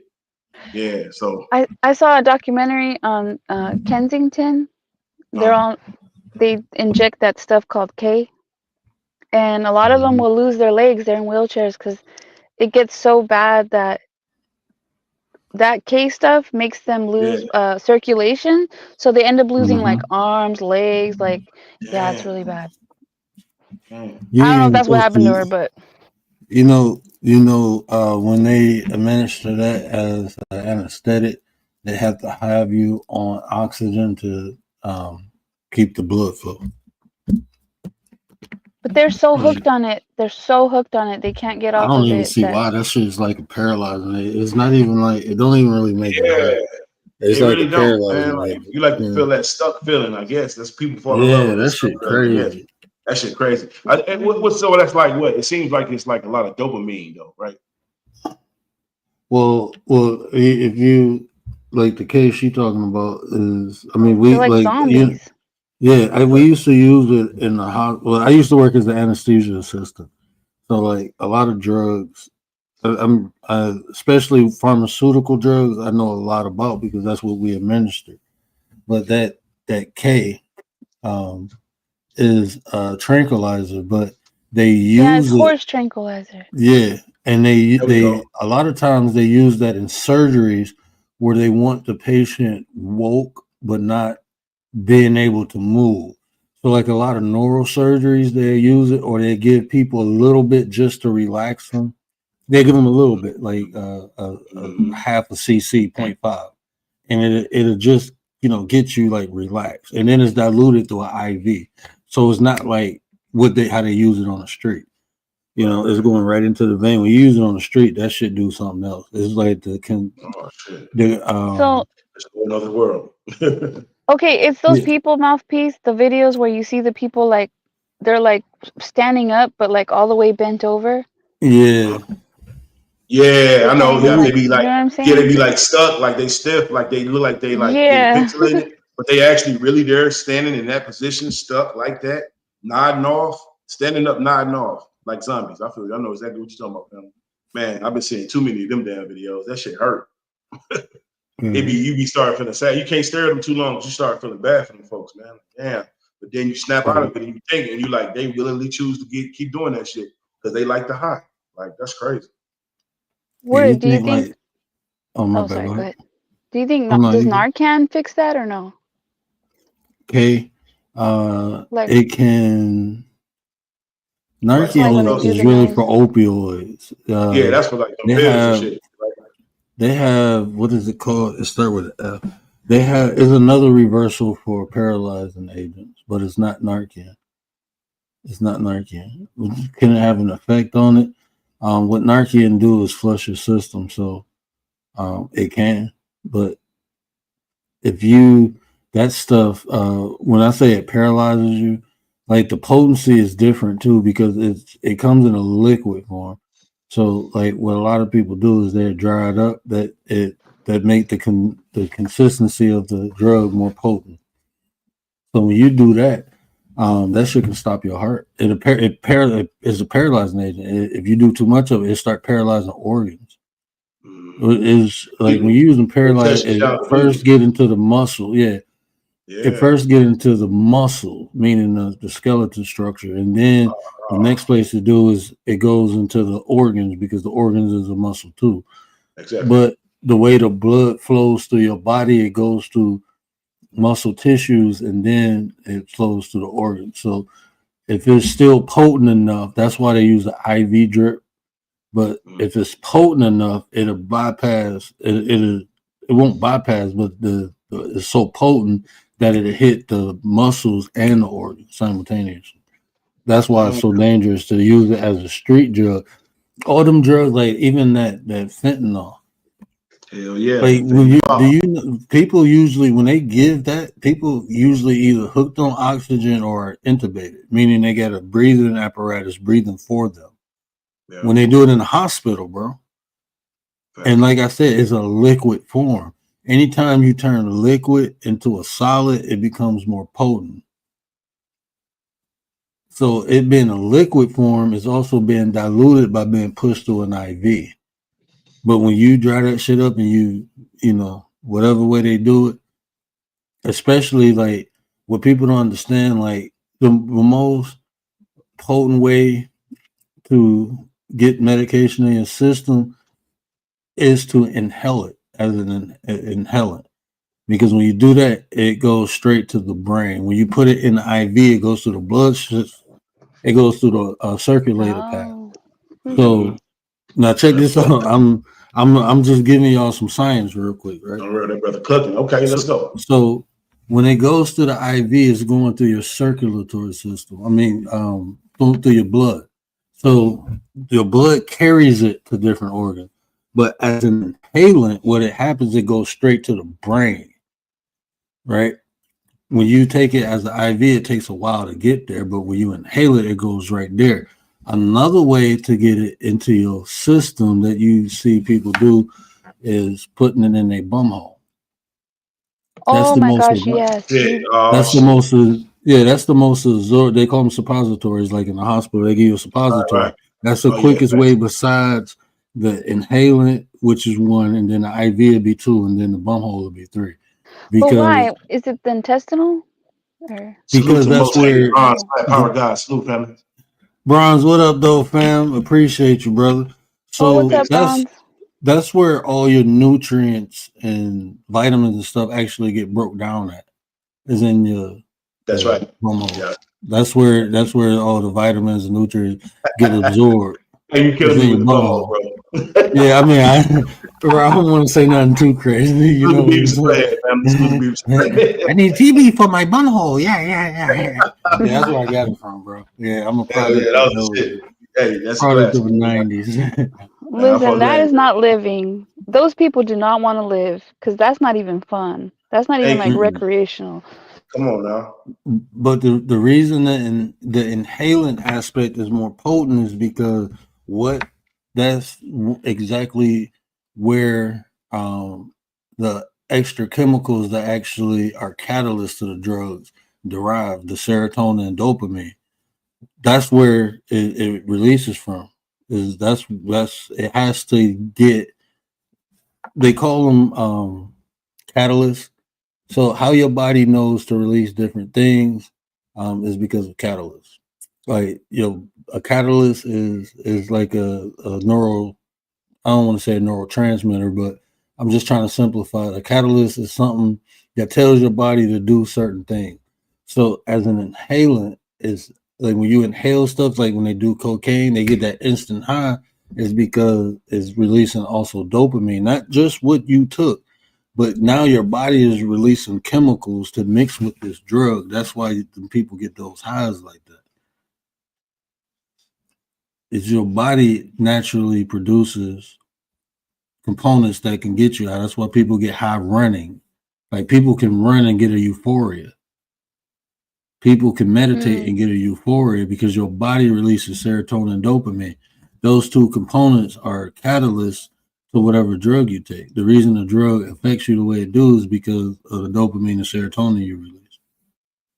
Yeah, it feels good when you work out, when you run, That's why, like, people, when they say they build up tolerances, what's happening is their body has this substance in it so much it becomes used to it, so it doesn't release the serotonin and dopamine. That's what building a tolerance is. And those are catalysts to take the drug to the rest of your body. So if your body is not releasing that serotonin and dopamine at a high rate, you're not going to get high. That's why people say, I've been smoking for so long, I don't get high no more because your body ain't releasing them chemicals. Even though you're smoking, your tolerance is so high, your body ain't releasing the chemical. So you got to get higher. If America were to allow, what is it called, assisted unaliving, I think it would be like really high of people that don't want to live. They allow it in Switzerland, and I think is it Denmark? I don't know, but I read an article where it said that from 2021, it's went up from it's went up more than double. I think they said 5% of deaths in that country is from assisted unaliving. And from 2021, it's gone up more than twice. I think it's like 12%. It went from 5 to 12%. like quick. And then it used to be like where people were like really sick, like they had like illnesses that were really sick, and they would get approved. And now they're approving people with like depression. Like they're Oh wow. yeah. Mm. But how do you guys feel about that? I don't agree with it. No. Like if somebody doesn't want to live anymore and they just Why they need a their system? body. Do it yourself. Shit. I'm not trying to be funny. I'm just saying, like, why would you Me even? neither. tell I ain't anybody gonna else lie to neither. do I'm it? gonna keep it all the way 100. If you feel like you don't want to exist in this plane no more, then by all means, do what you feel necessary to yourself. Don't involve nobody else. Don't go shoot up no building. Don't go try to commit a suicide bombing. Don't do none of that dumb shit. Go ahead. For real. Yeah, hey, do yourself, bro. I don't got no beef with that, but having somebody assist you in that shit is selfish, bro. To me, that shit is like, Yeah. that shit is fucked up. You asking somebody to assist you, well, let's go do it yourself. Find a hot building and fly. And it's me. It's me in a way that's cowardly too. I ain't gonna lie, in a way that's cowardly too, bro. In a way, bro. Because why would you want to like prime example? You know you done fucked up with this dumb shit. Why you want to just take accountability? You know what I mean? Like, bro, quit being punk, bro. Like, damn, this very least time, man up and take yourself out, bro. Don't do. That football player did. Even though you shouldn't be at that level. Thank you. Look, RP Aaron Hernandez. Yeah. No, the young boy, he just did that. No, my bad. No, my bad. Yeah, the young boy who from LSU stuff because he was supposed to be a first round draft pick in the draft. They were projecting him until he did that hit and run. And now he realized not only is he not going to play in the NFL, but he might be going to jail. They found him alive. Yep. That's sad. Man. I hate that life is lost, but consequences and repercussions because our actions. Like I said, I got away with a lot of stupid shit that I realize now that was stupid. You know what I'm saying? Speeding, drinking, and driving, just doing some unholy shit, bro. And now I realize the error of my ways, and I don't know. It has to be divine prophecy that I didn't get in trouble, or put myself in a position where I hurt somebody. Well, some people will say like that's weak, right? Like tapping out of life that's like weak. But then I think, man, they gotta have some balls to do that, though. Exactly. Thank you. Because in a way it is, at the same time, in a way it is though. That's a cop out. You get what I'm saying? You don't want to just be copping out on life. Like, damn, fam, it ain't that hard. You understand what I'm saying? But if you feel like you at a point where you don't want to try no more and you giving up because you know you completely giving up, that's where it stems from. I think that's one of the root causes. They give up. They don't want to appreciate life no more. They hate life. They get mad at living. They don't want to struggle. They don't want to, thrive, as they say. They don't want to put that work in, and then the only way out is that. You know what I'm saying? I see the last resort, effect. But as further as you trying to, like bro just said, trying to take somebody else with you or take innocent people that don't have nothing to do with what's going on, hell no. Now you just being a whole bitch now. You know what I'm saying? And I believe I shared this before, but I tried twice in my lifetime to unalive me. The first time I was a kid and I was ignorant, and I ain't gonna really say I tried to unalive myself, but my auntie had this crazy ass rock wall that used to shoot through fences. And I decided I didn't want to live no more. So you know what I did? I went in the backyard and started hitting the dog, and the dog looked at me like, "It's your crazy asshole," right? Oh. But my auntie, the dog didn't do nothing, but my auntie beat the living shit out of me. Oh, okay. I thought I would have rather took the dog bites, but that was like my intent was to end myself, and I was gonna get the dog to eat me. I was a kid. I think I was like 12, and I'm thinking like, "Oh, the dog will eat me, and I'm gonna die," But the second time, I was an adult, and I made my mother cry, bro. I put a gun in my mouth and pulled the trigger, and the bitch didn't even click. Right? I pulled the trigger, and it didn't do nothing. I moved it to look at it, and the bitch went off. I never tried again. Nah, you're meant to be here. No. Well, I'm gonna tell you. Yeah, that's crazy. It's not like it was. I will tell you this. I didn't realize what I did until it didn't happen. Like if it would have happened, bro, it was impulsive. It was very. I made my mom cry. I felt like shit. Um, I felt like shit, bro. And at that time in my life, I didn't really have nothing, bro. It was like I was dealing with a lot of my own demons, and that was like the straw that broke the camel's back. And I just grabbed it and put it in my mouth and pulled the trigger. And when it didn't go, I just looked. I pulled it out, and I'm looking at the trigger, and it said, "Oh, big ass 4.5, bro." And I was like everything went through my head. Like when I heard the gun, my mom ran in, and I'm looking at her. And I'm like, stop, bro. Like, that would have hurt her if she would have found me like this, bro. That would have hurt her worse than anything I did or said to her. Yeah, bro. Hell yeah, bro. You would have fucked the multiverse up, bro. But I wasn't even thinking that. I wasn't thinking that. I'm telling you. Hey, you heard me, bro. Mm-hmm. Hey, you heard me the word. You would have fucked the multiverse up, bro. You would have messed it up, bro.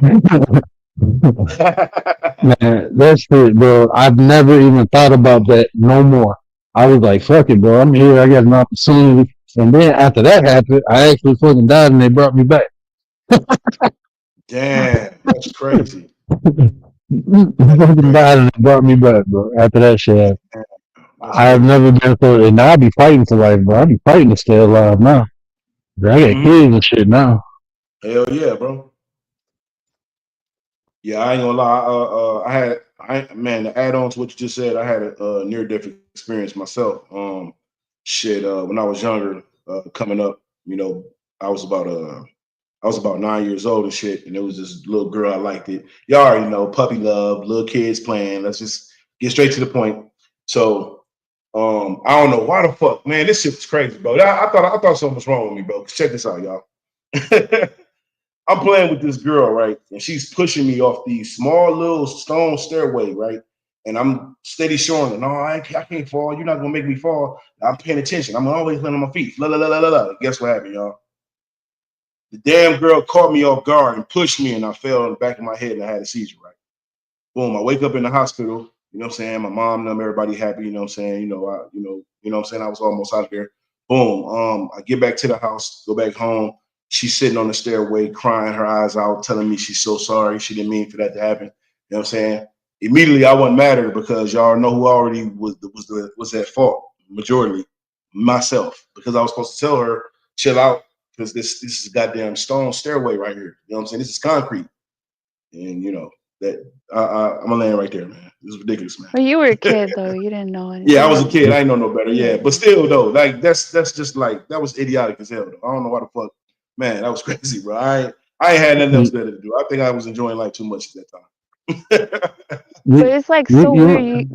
Oh, go ahead. No, you got it. No, like it's weird. Like some people will get into like really bad accidents and survive, and then there's people that just like bump their head and they're gone. Yeah, exactly. Let me tell y'all a story. Now, I was in 5th grade. This shit was fucked up. But you know, little kids play around and shit, and we were at school. It was in the morning. We was waiting to go to school. And back in the day, I don't know if they still do it, but you get to school, you got to wait in line and shit. You got specific places to stand. So you wait in line. I said Pacific. Somebody will be like, "You talking about the sea?" Specific places to stand. Specific places to stand where where your truck go in at. So it was this kid. It was this little nerdy boy. People used to pick with him all the time. And one day, this dude walked up to him and punched him. And he hit his head on the wall. Well, where he hit his head at, it was a flag holder. I don't know why it was low, but it was there. It was the little metal bracket where you put the flag in that. Yeah. It was a flag holder there. So when he pushed him, his head hit the back of that. He hit the ground and he was gone, bro. And we sitting there trying to wake him up and shit. We thinking he hit his head, and then we see all this blood. We kids, bro. No teachers and shit is outside. So we screaming, trying to wake him up and shit. All of the kids watched this little boy die off a push. Just a kid pushing. Kids push all the time. So now being an adult, I tell my son, like, don't let nobody put their hands on you. For little shit like that. I mean, we're just working in a hospital, bro. You don't know how many times, I can't even tell you how many times somebody came in, either DOA or we resuscitating them or doing some type of fucked up brain surgery. to relieve pressure off their brain because they got punched or they fell. It's something simple that people do almost every day. Yeah. You know, you hit the head and shit, and then you get a fucking aneurysm off a bumpy. What's that comedian dude? He got the Full, the father from Full House. He flipped hit his head with the sleep and woke up and didn't wake up. Facts. What is his name? Same thing. I think is you talking about who that? Shit. The man, the dad of the girls. Yeah, I forgot The what Bob actor. Saget. Bob Saget. There we go. Bob Saget. Yeah, Bob Saget. Yeah, he flipped getting out of his head. He was fine. Then that's like them brain blues, the motherfucker, bro. That's like Hey, shit. same thing that happened to that dude, the spokesman for OxyClean. Remember him? Oh yeah, yeah. Yep. And you gotta be careful with that shit. Yeah, you gotta watch your head, man. You gotta guard your dome, man. Yeah. Bro, my wife and Gary both were cussing me out today. My wife was trying to send me to the hospital. I'm like, 'cause I had a stun in my head, and I was throwing up this morning. And I'm like, this ain't stomach acid. I think it's like the brain flu. But I had hit my head the night before. I didn't like hit it. I leaned over and bumped my head on the wall. And then that shit, so I was kind of fucked up. And she like, you need to go to the hospital. And I was talking to Gary, and Gary talking about, it's not a sacrifice, it's an investment. Go to the hospital. I'm like, man. Bro, that's the thing, bro. That's the thing, bro. The worst patients be motherfuckers who know shit. So, like, I got everything I need at home. I've been checking my blood pressure and all that shit, bro. As long as my vitals straight, man, and I know So you different didn't go to the symptoms, hospital? No, I ain't go to the hospital. You're crazy, word. I'm talking to y'all. I know my shit. I know what happened. I mean, you feel your own body. I mean, I guess. Yeah, you know, tell. that's exactly. Let's keep it real. Let's be all the way 100, y'all. Life itself has provided us with all type of remedies that can help us with everything that goes on with our body.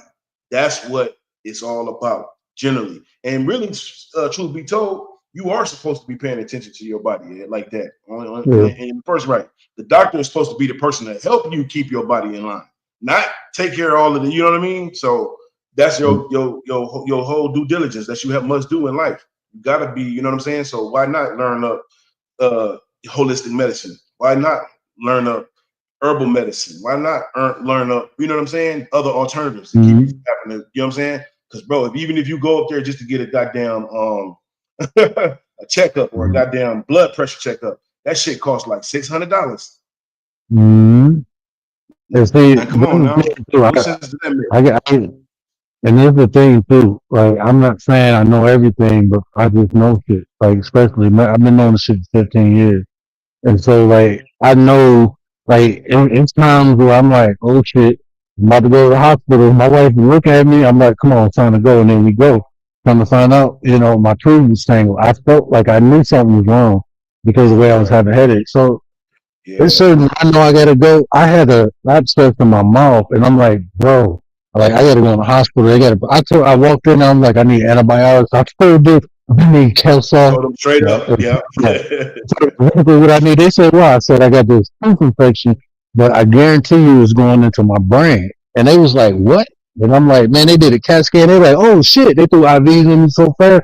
They was like, how do you know? I'm like, I've been around this shit. Let's go. Like I know like the different nerve patterns and shit. It's certain What nerves. does it feel like? What does it feel like in your brain? So this is how I knew, right? Because you have the lymph nodes, right? And the lymph nodes have paths and patterns. And once the shit get into your jaw, the next place is to your brain. And you'll feel a numbness, you'll feel a tingling, it'll be burning on one side, like it'll be warm to the touch. Like you can touch, and when I felt my head was hot, I'm like, oh no, it's time to go. I knew it was and they took the x-ray, they were kind of draining shit out my lymph node. I said, no, just give me another hour, give me 2 more bags, I'll be straight.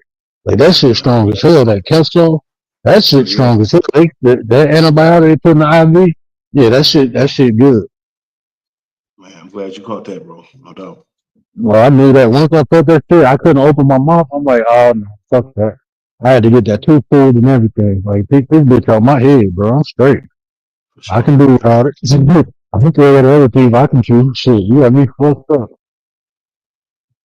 Once that root of that tooth get infected, bro, it's done deal. You get a root canal and all that shit. You know, open up a pocket in your mouth where that shit, the constant infections come. You gotta get that bone to come back down. That's the only way to heal that shit, bro. Well, thanks. And somebody popped up. I was about to pop off. Who that is? Who that is? Who that is? Okay, give me 1 second, bro. I'm gonna have a conversation with you. Just stay back there for 1 second. Let me finish my smoke. I'm gonna that's Wildheart. I'm gonna holler at him before we get off. But I'm gonna talk to him one-on-one. We'll have a quick conversation. Give me 1 second, man. I know you can hear me in the back.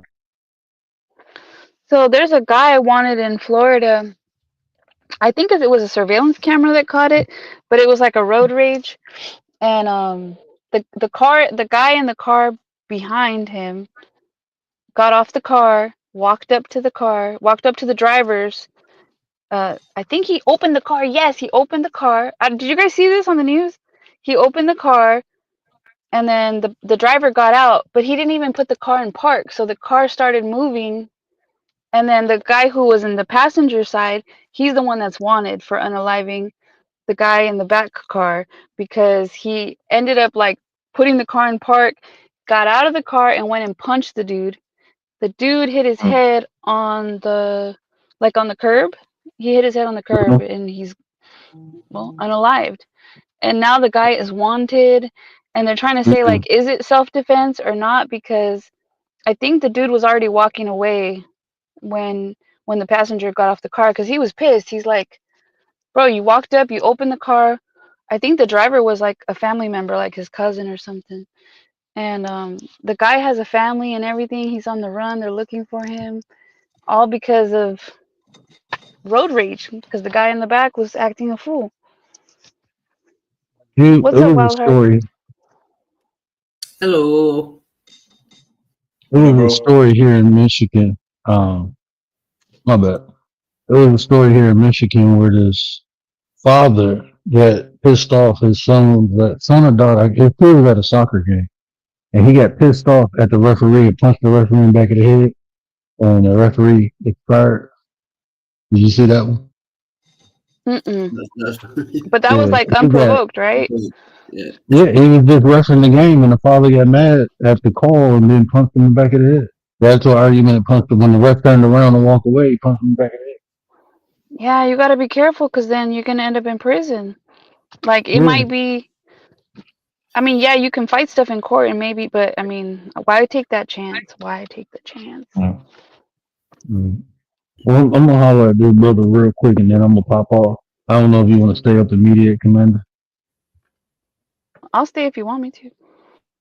Yeah, I'll stay. But yeah, I'm going to holler at him, and then we're going to pop off.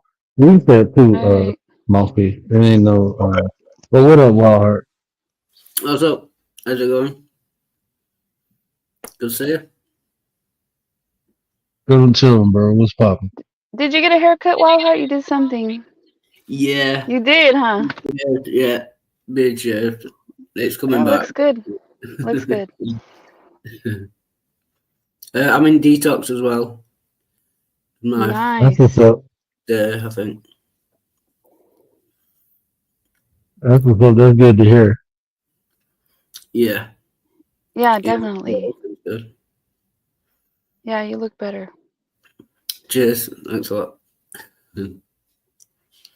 How's it going so far? It's pretty good, actually. It's not as bad as I thought it would be. How does that work? Oh, sorry. Go ahead. Yeah, you stay here like 24/7. You live here. It's for 2 weeks, and they give you medication, to stop like the shakes and withdrawals. But they drop it every day. So tomorrow, I think today's my last day of actual medication for the alcohol. But I'm feeling good. Yeah, it's been okay. You got a plan when you get out? Sorry? You got a plan for when you get out? Yeah, I'm going to somewhere what they call pre-tox, you know, like detox, but before you get into prehab before you get into rehab. You go like 8 hours a day and then come home at night. And then I'll get into rehab. But it could be a long time because there's like a long waiting list. Some people have been waiting like up to a year. So Have you looked into any support groups? I'm sorry, your microphone's a bit. I'm struggling hearing what you're saying. You're on Temu. Yeah. Okay. Have you looked into any support groups? Yeah, in here they run 2 groups a day. Like I've been going to them all. And it's important to like when you get off. This is just some, because like in real life, that's what my family's nonprofit organization do. We help people who coming off addiction reacclimate back to society. So support groups is definitely a help, especially if you get a sponsor. So when you are feeling, vulnerable, you have someone who can kind of talk you off the ledge. So that's good too, especially if it's gonna take you a minute to get into rehab. Yeah. Like I said, that prehab, I would imagine they'll run groups in that. So yeah, that should be sorted. I know what you mean though. It does help. Yeah. Well, yeah, it's good to hear from you, bro. Making sure you're straight. I ain't gonna lie to you. I'm not, progression over perfection. So, you putting yourself in there. I ain't really got nothing. Just the way all that went down is in the past. And hopefully, we can leave it there. But I will say this: we have to have an understanding if we continue to interact, right? Yeah, we got to have a understanding, and like I said, I don't mind people challenging me or nothing like that. It's just the intent, right? Like what I do over here is self-development. So just understanding the concept. If you're not adding, then you're taking away. So and I do want to apologise. Obviously, I was probably drunk at the time, so I don't remember exactly what happened. But obviously, it would have been my fault. So I do want to apologise for whatever I did, but I genuinely don't remember what it was. So, but I accept that, and like I said, I'm not into, I got a motto I live by. If I can't help, I'm not gonna hurt. So, situation happened, is done and over with. You are progressing, so I ain't got nothing else to say. I will. All I will say is, if you can respect the decorum that I created over here, where we have conversations and hope to share information and help one another develop, I have no problem. But I can't, this is not like a regular YouTube channel. We come around, we talk, but this is my brand, and I'm known for particular things, and I enjoy that, and I'm trying to build something that people can benefit from. So I'm not bigger than the program myself, and I'm not going to allow anyone to be bigger than the program. Yeah. As long as we, have understanding, then you're more than welcome. And if I ever do get out of line, like put me backstage, keep me do whatever, it's your channel.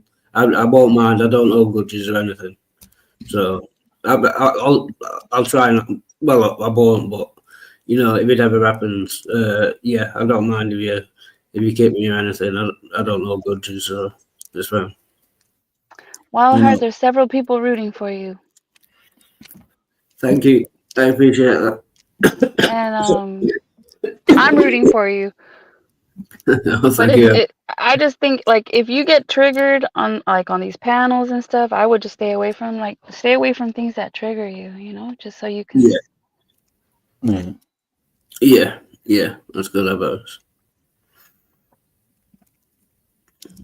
Hello, Commander. That's it. It's Commander. And then you got Mouthpiece right next to you. Indeed. Peace and blessings. Yes, sir. Peace and blessings, sir. Moderation does rule the nation. Oh, moderation. I was like, I had to think for a second. Everything with moderation. Yeah, Everything with moderation. But then there's some things that, you know, no moderate, nothing at all, because it's just too. It's too Exactly. much. No, there you go. There you go. Yeah. Yeah, some There's things you some just things gotta just cut best off left completely. alone. There we go. Mm-hmm. Yeah.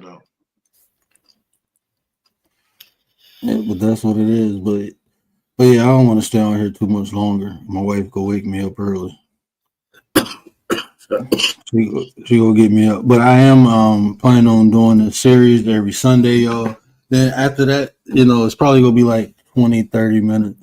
And then I'm gonna do an after show. So I'm gonna do a presentation, and in the after show, people will have the ability to ask any questions if you want me to go further into the information. But I am going to be teaching people how to manipulate. And with great power comes great responsibility. So it's not about the manipulation itself, but it's about the intent of the manipulation, because it's going to occur regardless. Different forms and degrees of manipulation, and that includes influence. It includes motivation and inspiration too. So I'm gonna be focusing on the positive aspect, but I'm gonna have to teach you about the negative so you can identify if you're doing it or if people doing it to you. So buckle up. That sounds cool. But yeah, I'm gonna pop off as well. I just wanted to nip in and say hello. It's nearly breakfast time, so I've got to go. But good to see Much everyone. love. And everyone is Much love, everyone. Thanks a lot. Big Cheers. blessings. Stay strong in there, bro. Stay strong in there. Cheers. Thanks a lot, man. Right. For sure. See, Commander, I'm not a bad person. You're not.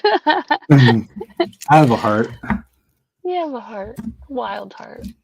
Yeah, I have a heart, man. No, that's Like I good. He said, does look better. yeah, he do. He look better. I mean, even talking better. Things. Maybe sometimes you need tough love, bro. So like, I don't know. Maybe if that didn't happen, I mean, I don't know. I felt bad because he did tell us he was gonna go into detox that day, and we kind of just skimmed over it. I'm gonna be honest with you. I've heard that from him for like a month though. Oh, okay. Yeah. So that's what I'm saying. Like, I'm the type of person you're gonna have to show me. I understand words create anticipation. So until I see it, I don't believe it, man. Not when it Yeah, come and out they of say people's mouth. it takes Yeah, people right. You gotta several show and times. prove, baby. Show and prove. Mm-hmm. No doubt. Not change, but improve. Like, shout out to Mr. 33 Gary. Shout out to Mr. 33, Mr. I had to take my Wow. old man nap. All right, I'm dropping down. Good night, 9. Good night, Good Mouthpiece. night, Matt. All right, Chat, good night, chat. man. Mouthpiece. Yes, sir. Mouthpiece, you got IG? Yep. I'm gonna find you on IG, bro. I wanna probably set up a show with you. I mean, even if you come over here, we can dual stream if you want to. Oh, that'd be dope. Of I it. don't mind. Yeah. Yeah, I don't mind, bro. That's dope. Okay, great. Yeah, I want to because I was talking like to Rachel. Rachel do it a lot, and I was telling her like we was talking about using one another, and I was telling her like everything's supposed to be used. I don't even have value unless people use me, right? But don't abuse me is the difference, right? So I was just telling her, I was telling her the benefit. Like if I have a topic and people got information, not only can I use them, but they can use me by coming to my platform. Now they can get new eyes and new ears on them, and by them coming to my platform, giving that information, they helping me with the content too. So we can use one another, and we both can benefit. It don't have to be a one-way street. We just got to do it intentionally. So I'm all about networking, bro. That's why I came on here. Me too, bro. And So brother, that definitely works, bro. So shit, we locked in then. yeah, we definitely. I might be friends with you on Instagram, but I'm Coach D. Probably on show. Instagram. Bro. I think I am following you already too, low key. But let's just double check. Be on the safe side. My IG Yeah. is mouthpiece_family with 3 A's, and also everybody in the chat as well. Y'all more than welcome to follow me too. My IG is mouthpiece_family with 3 A's. Let me see this. Bro, I don't even know how to work IG. How to... It's different, Show bro. your age. Don't show your age, 9. Hey, bro. I just seen. Hold on. I seen the family right here. Yep. Okay. Yes, sir. Now I got you for sure. All right, bet. Yeah, man. I'll be 41 in a couple weeks, man. I'm excited, Man. bro. I'm trying to hit that half century. I'm about 43 though. You know what I'm talking about? Let's go. Let's go. Man, if I reach 50, bro, I'm pushing for 75. Give me 25 more. That's what I'm talking about. I ain't gonna cap. I think the Most High definitely gonna see us through that. No doubt. Yeah, that'd be a blessing, man. We keep going at this rate, the way we doing what we doing. I think we gonna make it, bro. No doubt. Yeah, bro. I mean, it's been a journey, man. And I try to share my experiences in hopes that people can be inspired or learn from my mistakes and not make the same ones, you know. That's right. My pain is my muscle. My struggle is my hustle, bro. No doubt. Facts. And not only that, my experience in life can also help you see things through clearly. You get what I'm saying? Because that's what the thing is, bro. That's why a lot of people pissed off at the media so much, because they have completely mastered the art of confusion. Like they so good at twisting you and spinning you and telling you one part of the story and trying to hurry up and cover up other. Man, come on, people. We gotta stop taking all that bullshit at face value and get back to the comprehensive thinking. You know what I'm saying? Let's get back to comprehensive thinking. Let's listen to the story. Let's listen to the key points of the story. Number 1, Carmelo was chilling. You know what I'm saying? He under the tent. It was raining outside. Number 2, he was approached. Number 3, you know what I'm saying? Just so happened when the way he stabbed this person, he ended up passing away. You know what I'm saying? You know, hey, key components. Don't get me wrong. I understand. I don't want to keep talking about that too much, but I just want to elaborate on that with what I'm saying too, to make my point. That's the whole key of it all. It's for you to understand life and live it out and manifest what you're seeing and what you're doing to help you see things through. Now, don't get me wrong. All violence is bad. All lives being taken, whether it's suicide, all of that stuff is wrong, fam. Don't get me wrong. I'm saying you should never be willing to end nobody's life. But at the same time, when it comes down to defending yourself, I'm definitely all for defending yourself, man. You know what I'm saying? And Don't let nobody I've been bullied before too. Like, and I know how bullies operate. You know what I'm saying? Come on. Shit. Sometimes you gotta get big. Mike O'Hara, what up, though? And this is what I tell people, man. I live by this, bro. And so I understand when I see stuff like this. I have a different perception of it. But you can't tell me how to fight back, bro. Can't tell me. You know, so when I see somebody fighting back, bro, if it's on here or if it's in real life, bro, I can't say nothing. Maybe I won't do what they do, but I understand the concept. Like, you know, people will defend themselves. I mean, we have a basic instinct of survival, bro. That's like our primordial instinct is to survive. So when you put someone into that survival state, you have to deal with what comes out of it. That's just reality, and I've learned that. So they tell you never pin a wounded animal. You know, they tell you that. If you ever been hunting, they tell you don't corner a wounded animal. You know, just let them walk away and expire. Don't pin them because they tend to lash out and it's unpredictable. So when you pin someone who's afraid, that's a wounded animal, bro. That's right. They become unpredictable. So I mean, just because you bigger and you badder, bro, and I understand that, bro. I done studied martial arts my whole life, and I understand one thing: when somebody don't want to fight, let them go.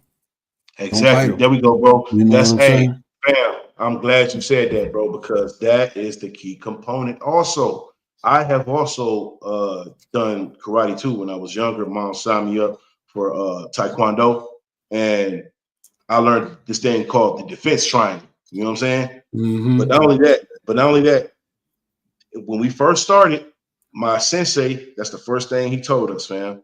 He told us all, he said, listen, don't get cocky. Don't be trying to be a hero. Don't immediately be the one to initiate. Make sure you are never the initiator. That's the number one rule when it came to that. That's what he told us. He said always utilize tactical, tactical skills to, solve problems. You know what I mean? So, so after then, you know what I'm saying, I took it on face value and I accepted that because that's true. You can't just be going around trying to, just because you got size on somebody, just because you were bigger, you know what I'm saying, you 225, 30, whatever pounds you is, man. You trying to debo some shit and the laws of nature is going to fight back against you. You see what I'm saying? People don't understand what universal law is. They be getting it, they get all cocky and shit. Once they get a certain size or certain money or certain whatever, now they just big dogging. Now everybody got to bow down. No, it don't work like that, bro. It don't work like that. And that was just life way of showing, that's what life do. Life will humble you, fam. Shit. I got bit by a dog too. I meant to tell you, bro, earlier.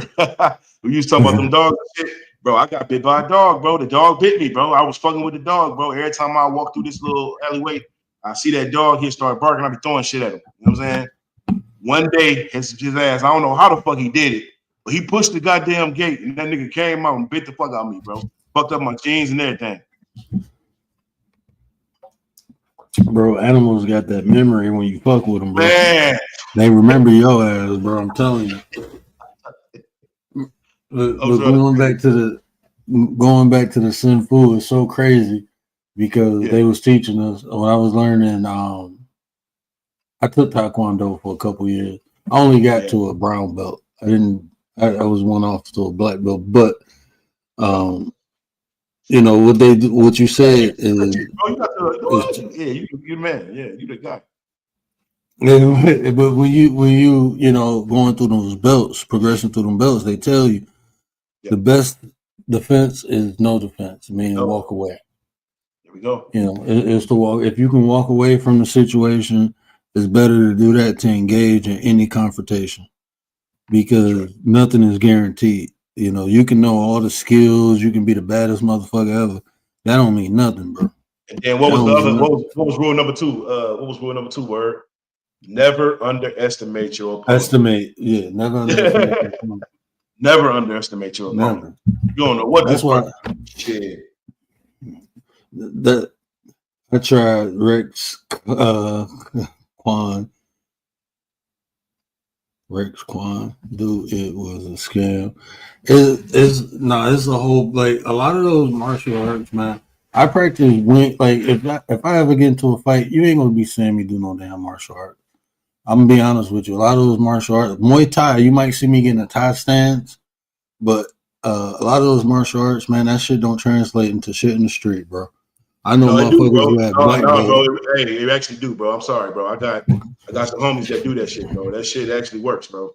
If you get so in tune and entrenched into it, it becomes second nature, bro. You just automatically feel that shit, and you just it does to a degree. But if you're trying to go out here and just be trying to do karate moves with motherfuckers, then you're gonna get shot for sure.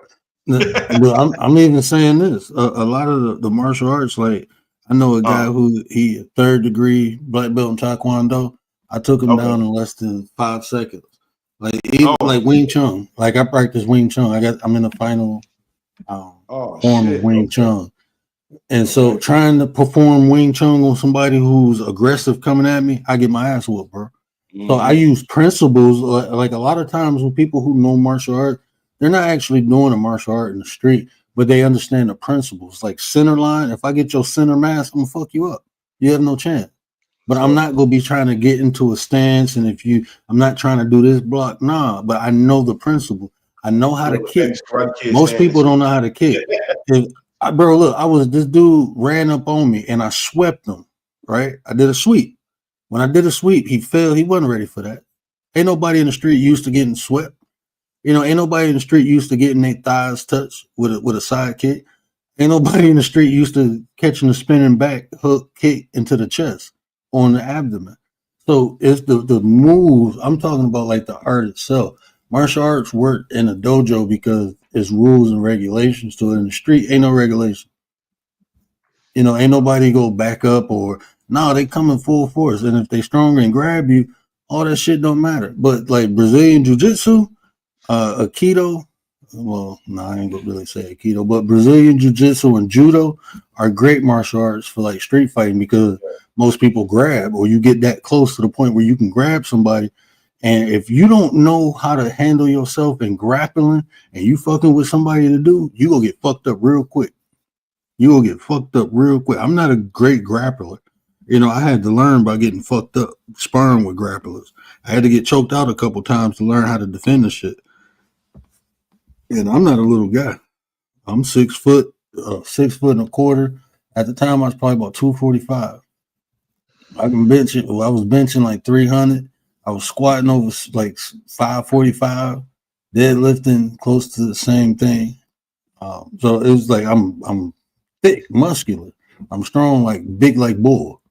You know what I'm saying? And I had a girl fucking jump on my, like, bro, she grabbed my arm and jumped on me, locked my arm, almost popped it out of place, and got her between her thigh and her calf around my neck. And I'm standing up holding her, trying to shake her off. She was choking me out with her fucking leg, pulling my arm out of socket. I had to tap out. It was either that or slam her ass to the ground. Damn. That's the only way I was getting out of that. Like, bro, she literally shook my hand and jumped up, bro, and put me in this submission hold. Like normal, like if I wasn't as strong as I was, she would have took me to the ground and probably choked me out before I can tap. The only reason I was able to stand up is because I was strong, but she almost pulled my fucking shoulder out of socket, bro. That's 140 pounds pulling down on my arm, bro. Like shit. So like people who got skills in grappling, bro, if you ain't got skills and you start grappling one of them motherfuckers, bro, it's a wrap. Especially if they know how to transition and slide around, bro. That shit is. I wish I'm teaching. Well, I'm putting my son in Brazilian Jiu-Jitsu next year. Him and I'm gonna teach them strikes at home. I'm gonna train my own kids, but I can't teach them that. I can, but not effectively and efficiently. So I'm gonna let them learn from professionals. They can go learn that from other people. I teach them how to strike. No, that's dope, bro. I just fuck with joint manipulation, but them transitions, bro. Fucking killer, bro. You fuck with joint manipulation, bro. You trying to paralyze somebody? Oh, that's crazy, bro. Yeah, bro. I fuck with pressure points and all that shit. My mom studied. I ain't gonna lie. I fuck with the pressure point shit too. I know a lot of pressure points, but that shit hard, bro. Yeah, my mom studied Jiu-Jitsu, bro. My mom bad motherfucker too. I remember she roundhoused me one day, knocked all the goddamn wind out of me. I ain't get regular whoopings, bro. I got ass kicked, bro. Got your ass kicked, literally, huh? Yeah. Mama wasn't playing. I'm trying to tell you. Shit, lock your ass up quick too. What you say? Come here. I'm like, oh fuck. And then as mama, you ain't even trying to get out. No, you ain't gonna try to get out too much. Yeah. But yeah, bro, it's always an honor, bro, pulling up, bro. You know I fucks with you the strong way, not the wrong way, my dude. I'm gonna go ahead and for sure, bro. But man, I'm gonna be in the chat for a little second, chop it up some more. You know what I'm saying? I ain't really finna go too far. I'm about to take my butt to sleep, bro. I'm gonna be getting up. Oh, okay, you calling the rap. Okay, my bad. Yeah, that's right. Calling the rap. That's right. Okay. Hey, big salute though. It's all good, family. Big blessings on for sure, bro. You already know. For sure, y'all go check out Mouthpiece, man. Make sure y'all turn the notification bell on too, because when he get live, he be live. So definitely go check out my bro. Man, for sure. Salute, my brother. Hey, shout out to all the guests that hit the panel. Rachel, appreciate you, sis. Commander, appreciate you. Big Mouthpiece hit the panel. Shout out to my bro. Shout out to Wildheart, man. You know, that's a great update. You know, he doing a detox. He looking good, sounding good. You know, shout out to him for taking that step. You know, it's about progression, not perfection. So as long as you moving forward, you know, that's what's up, man. Shout out to you. But I am about to get off here, man. I appreciate y'all. If y'all didn't catch it's only 11 minutes, so it shouldn't be a long watch. Go check that out. That's the introduction to the the Words Book of Manipulation. So yeah, go check that out. And we'll be doing part 2 next Sunday. After that, you have to have the membership, $4.99. The after show will be free, but the actual context of the content will be under the member. So totally worth it. You support me, I'm gonna support you. That's how we make this content. I appreciate y'all. Y'all know what I always say, care about how you feel. These are conversations that create nations. And if I say anything that resonated with you, do me a favor, hit that share button, tell somebody, help me spread the word. But until next time, we out.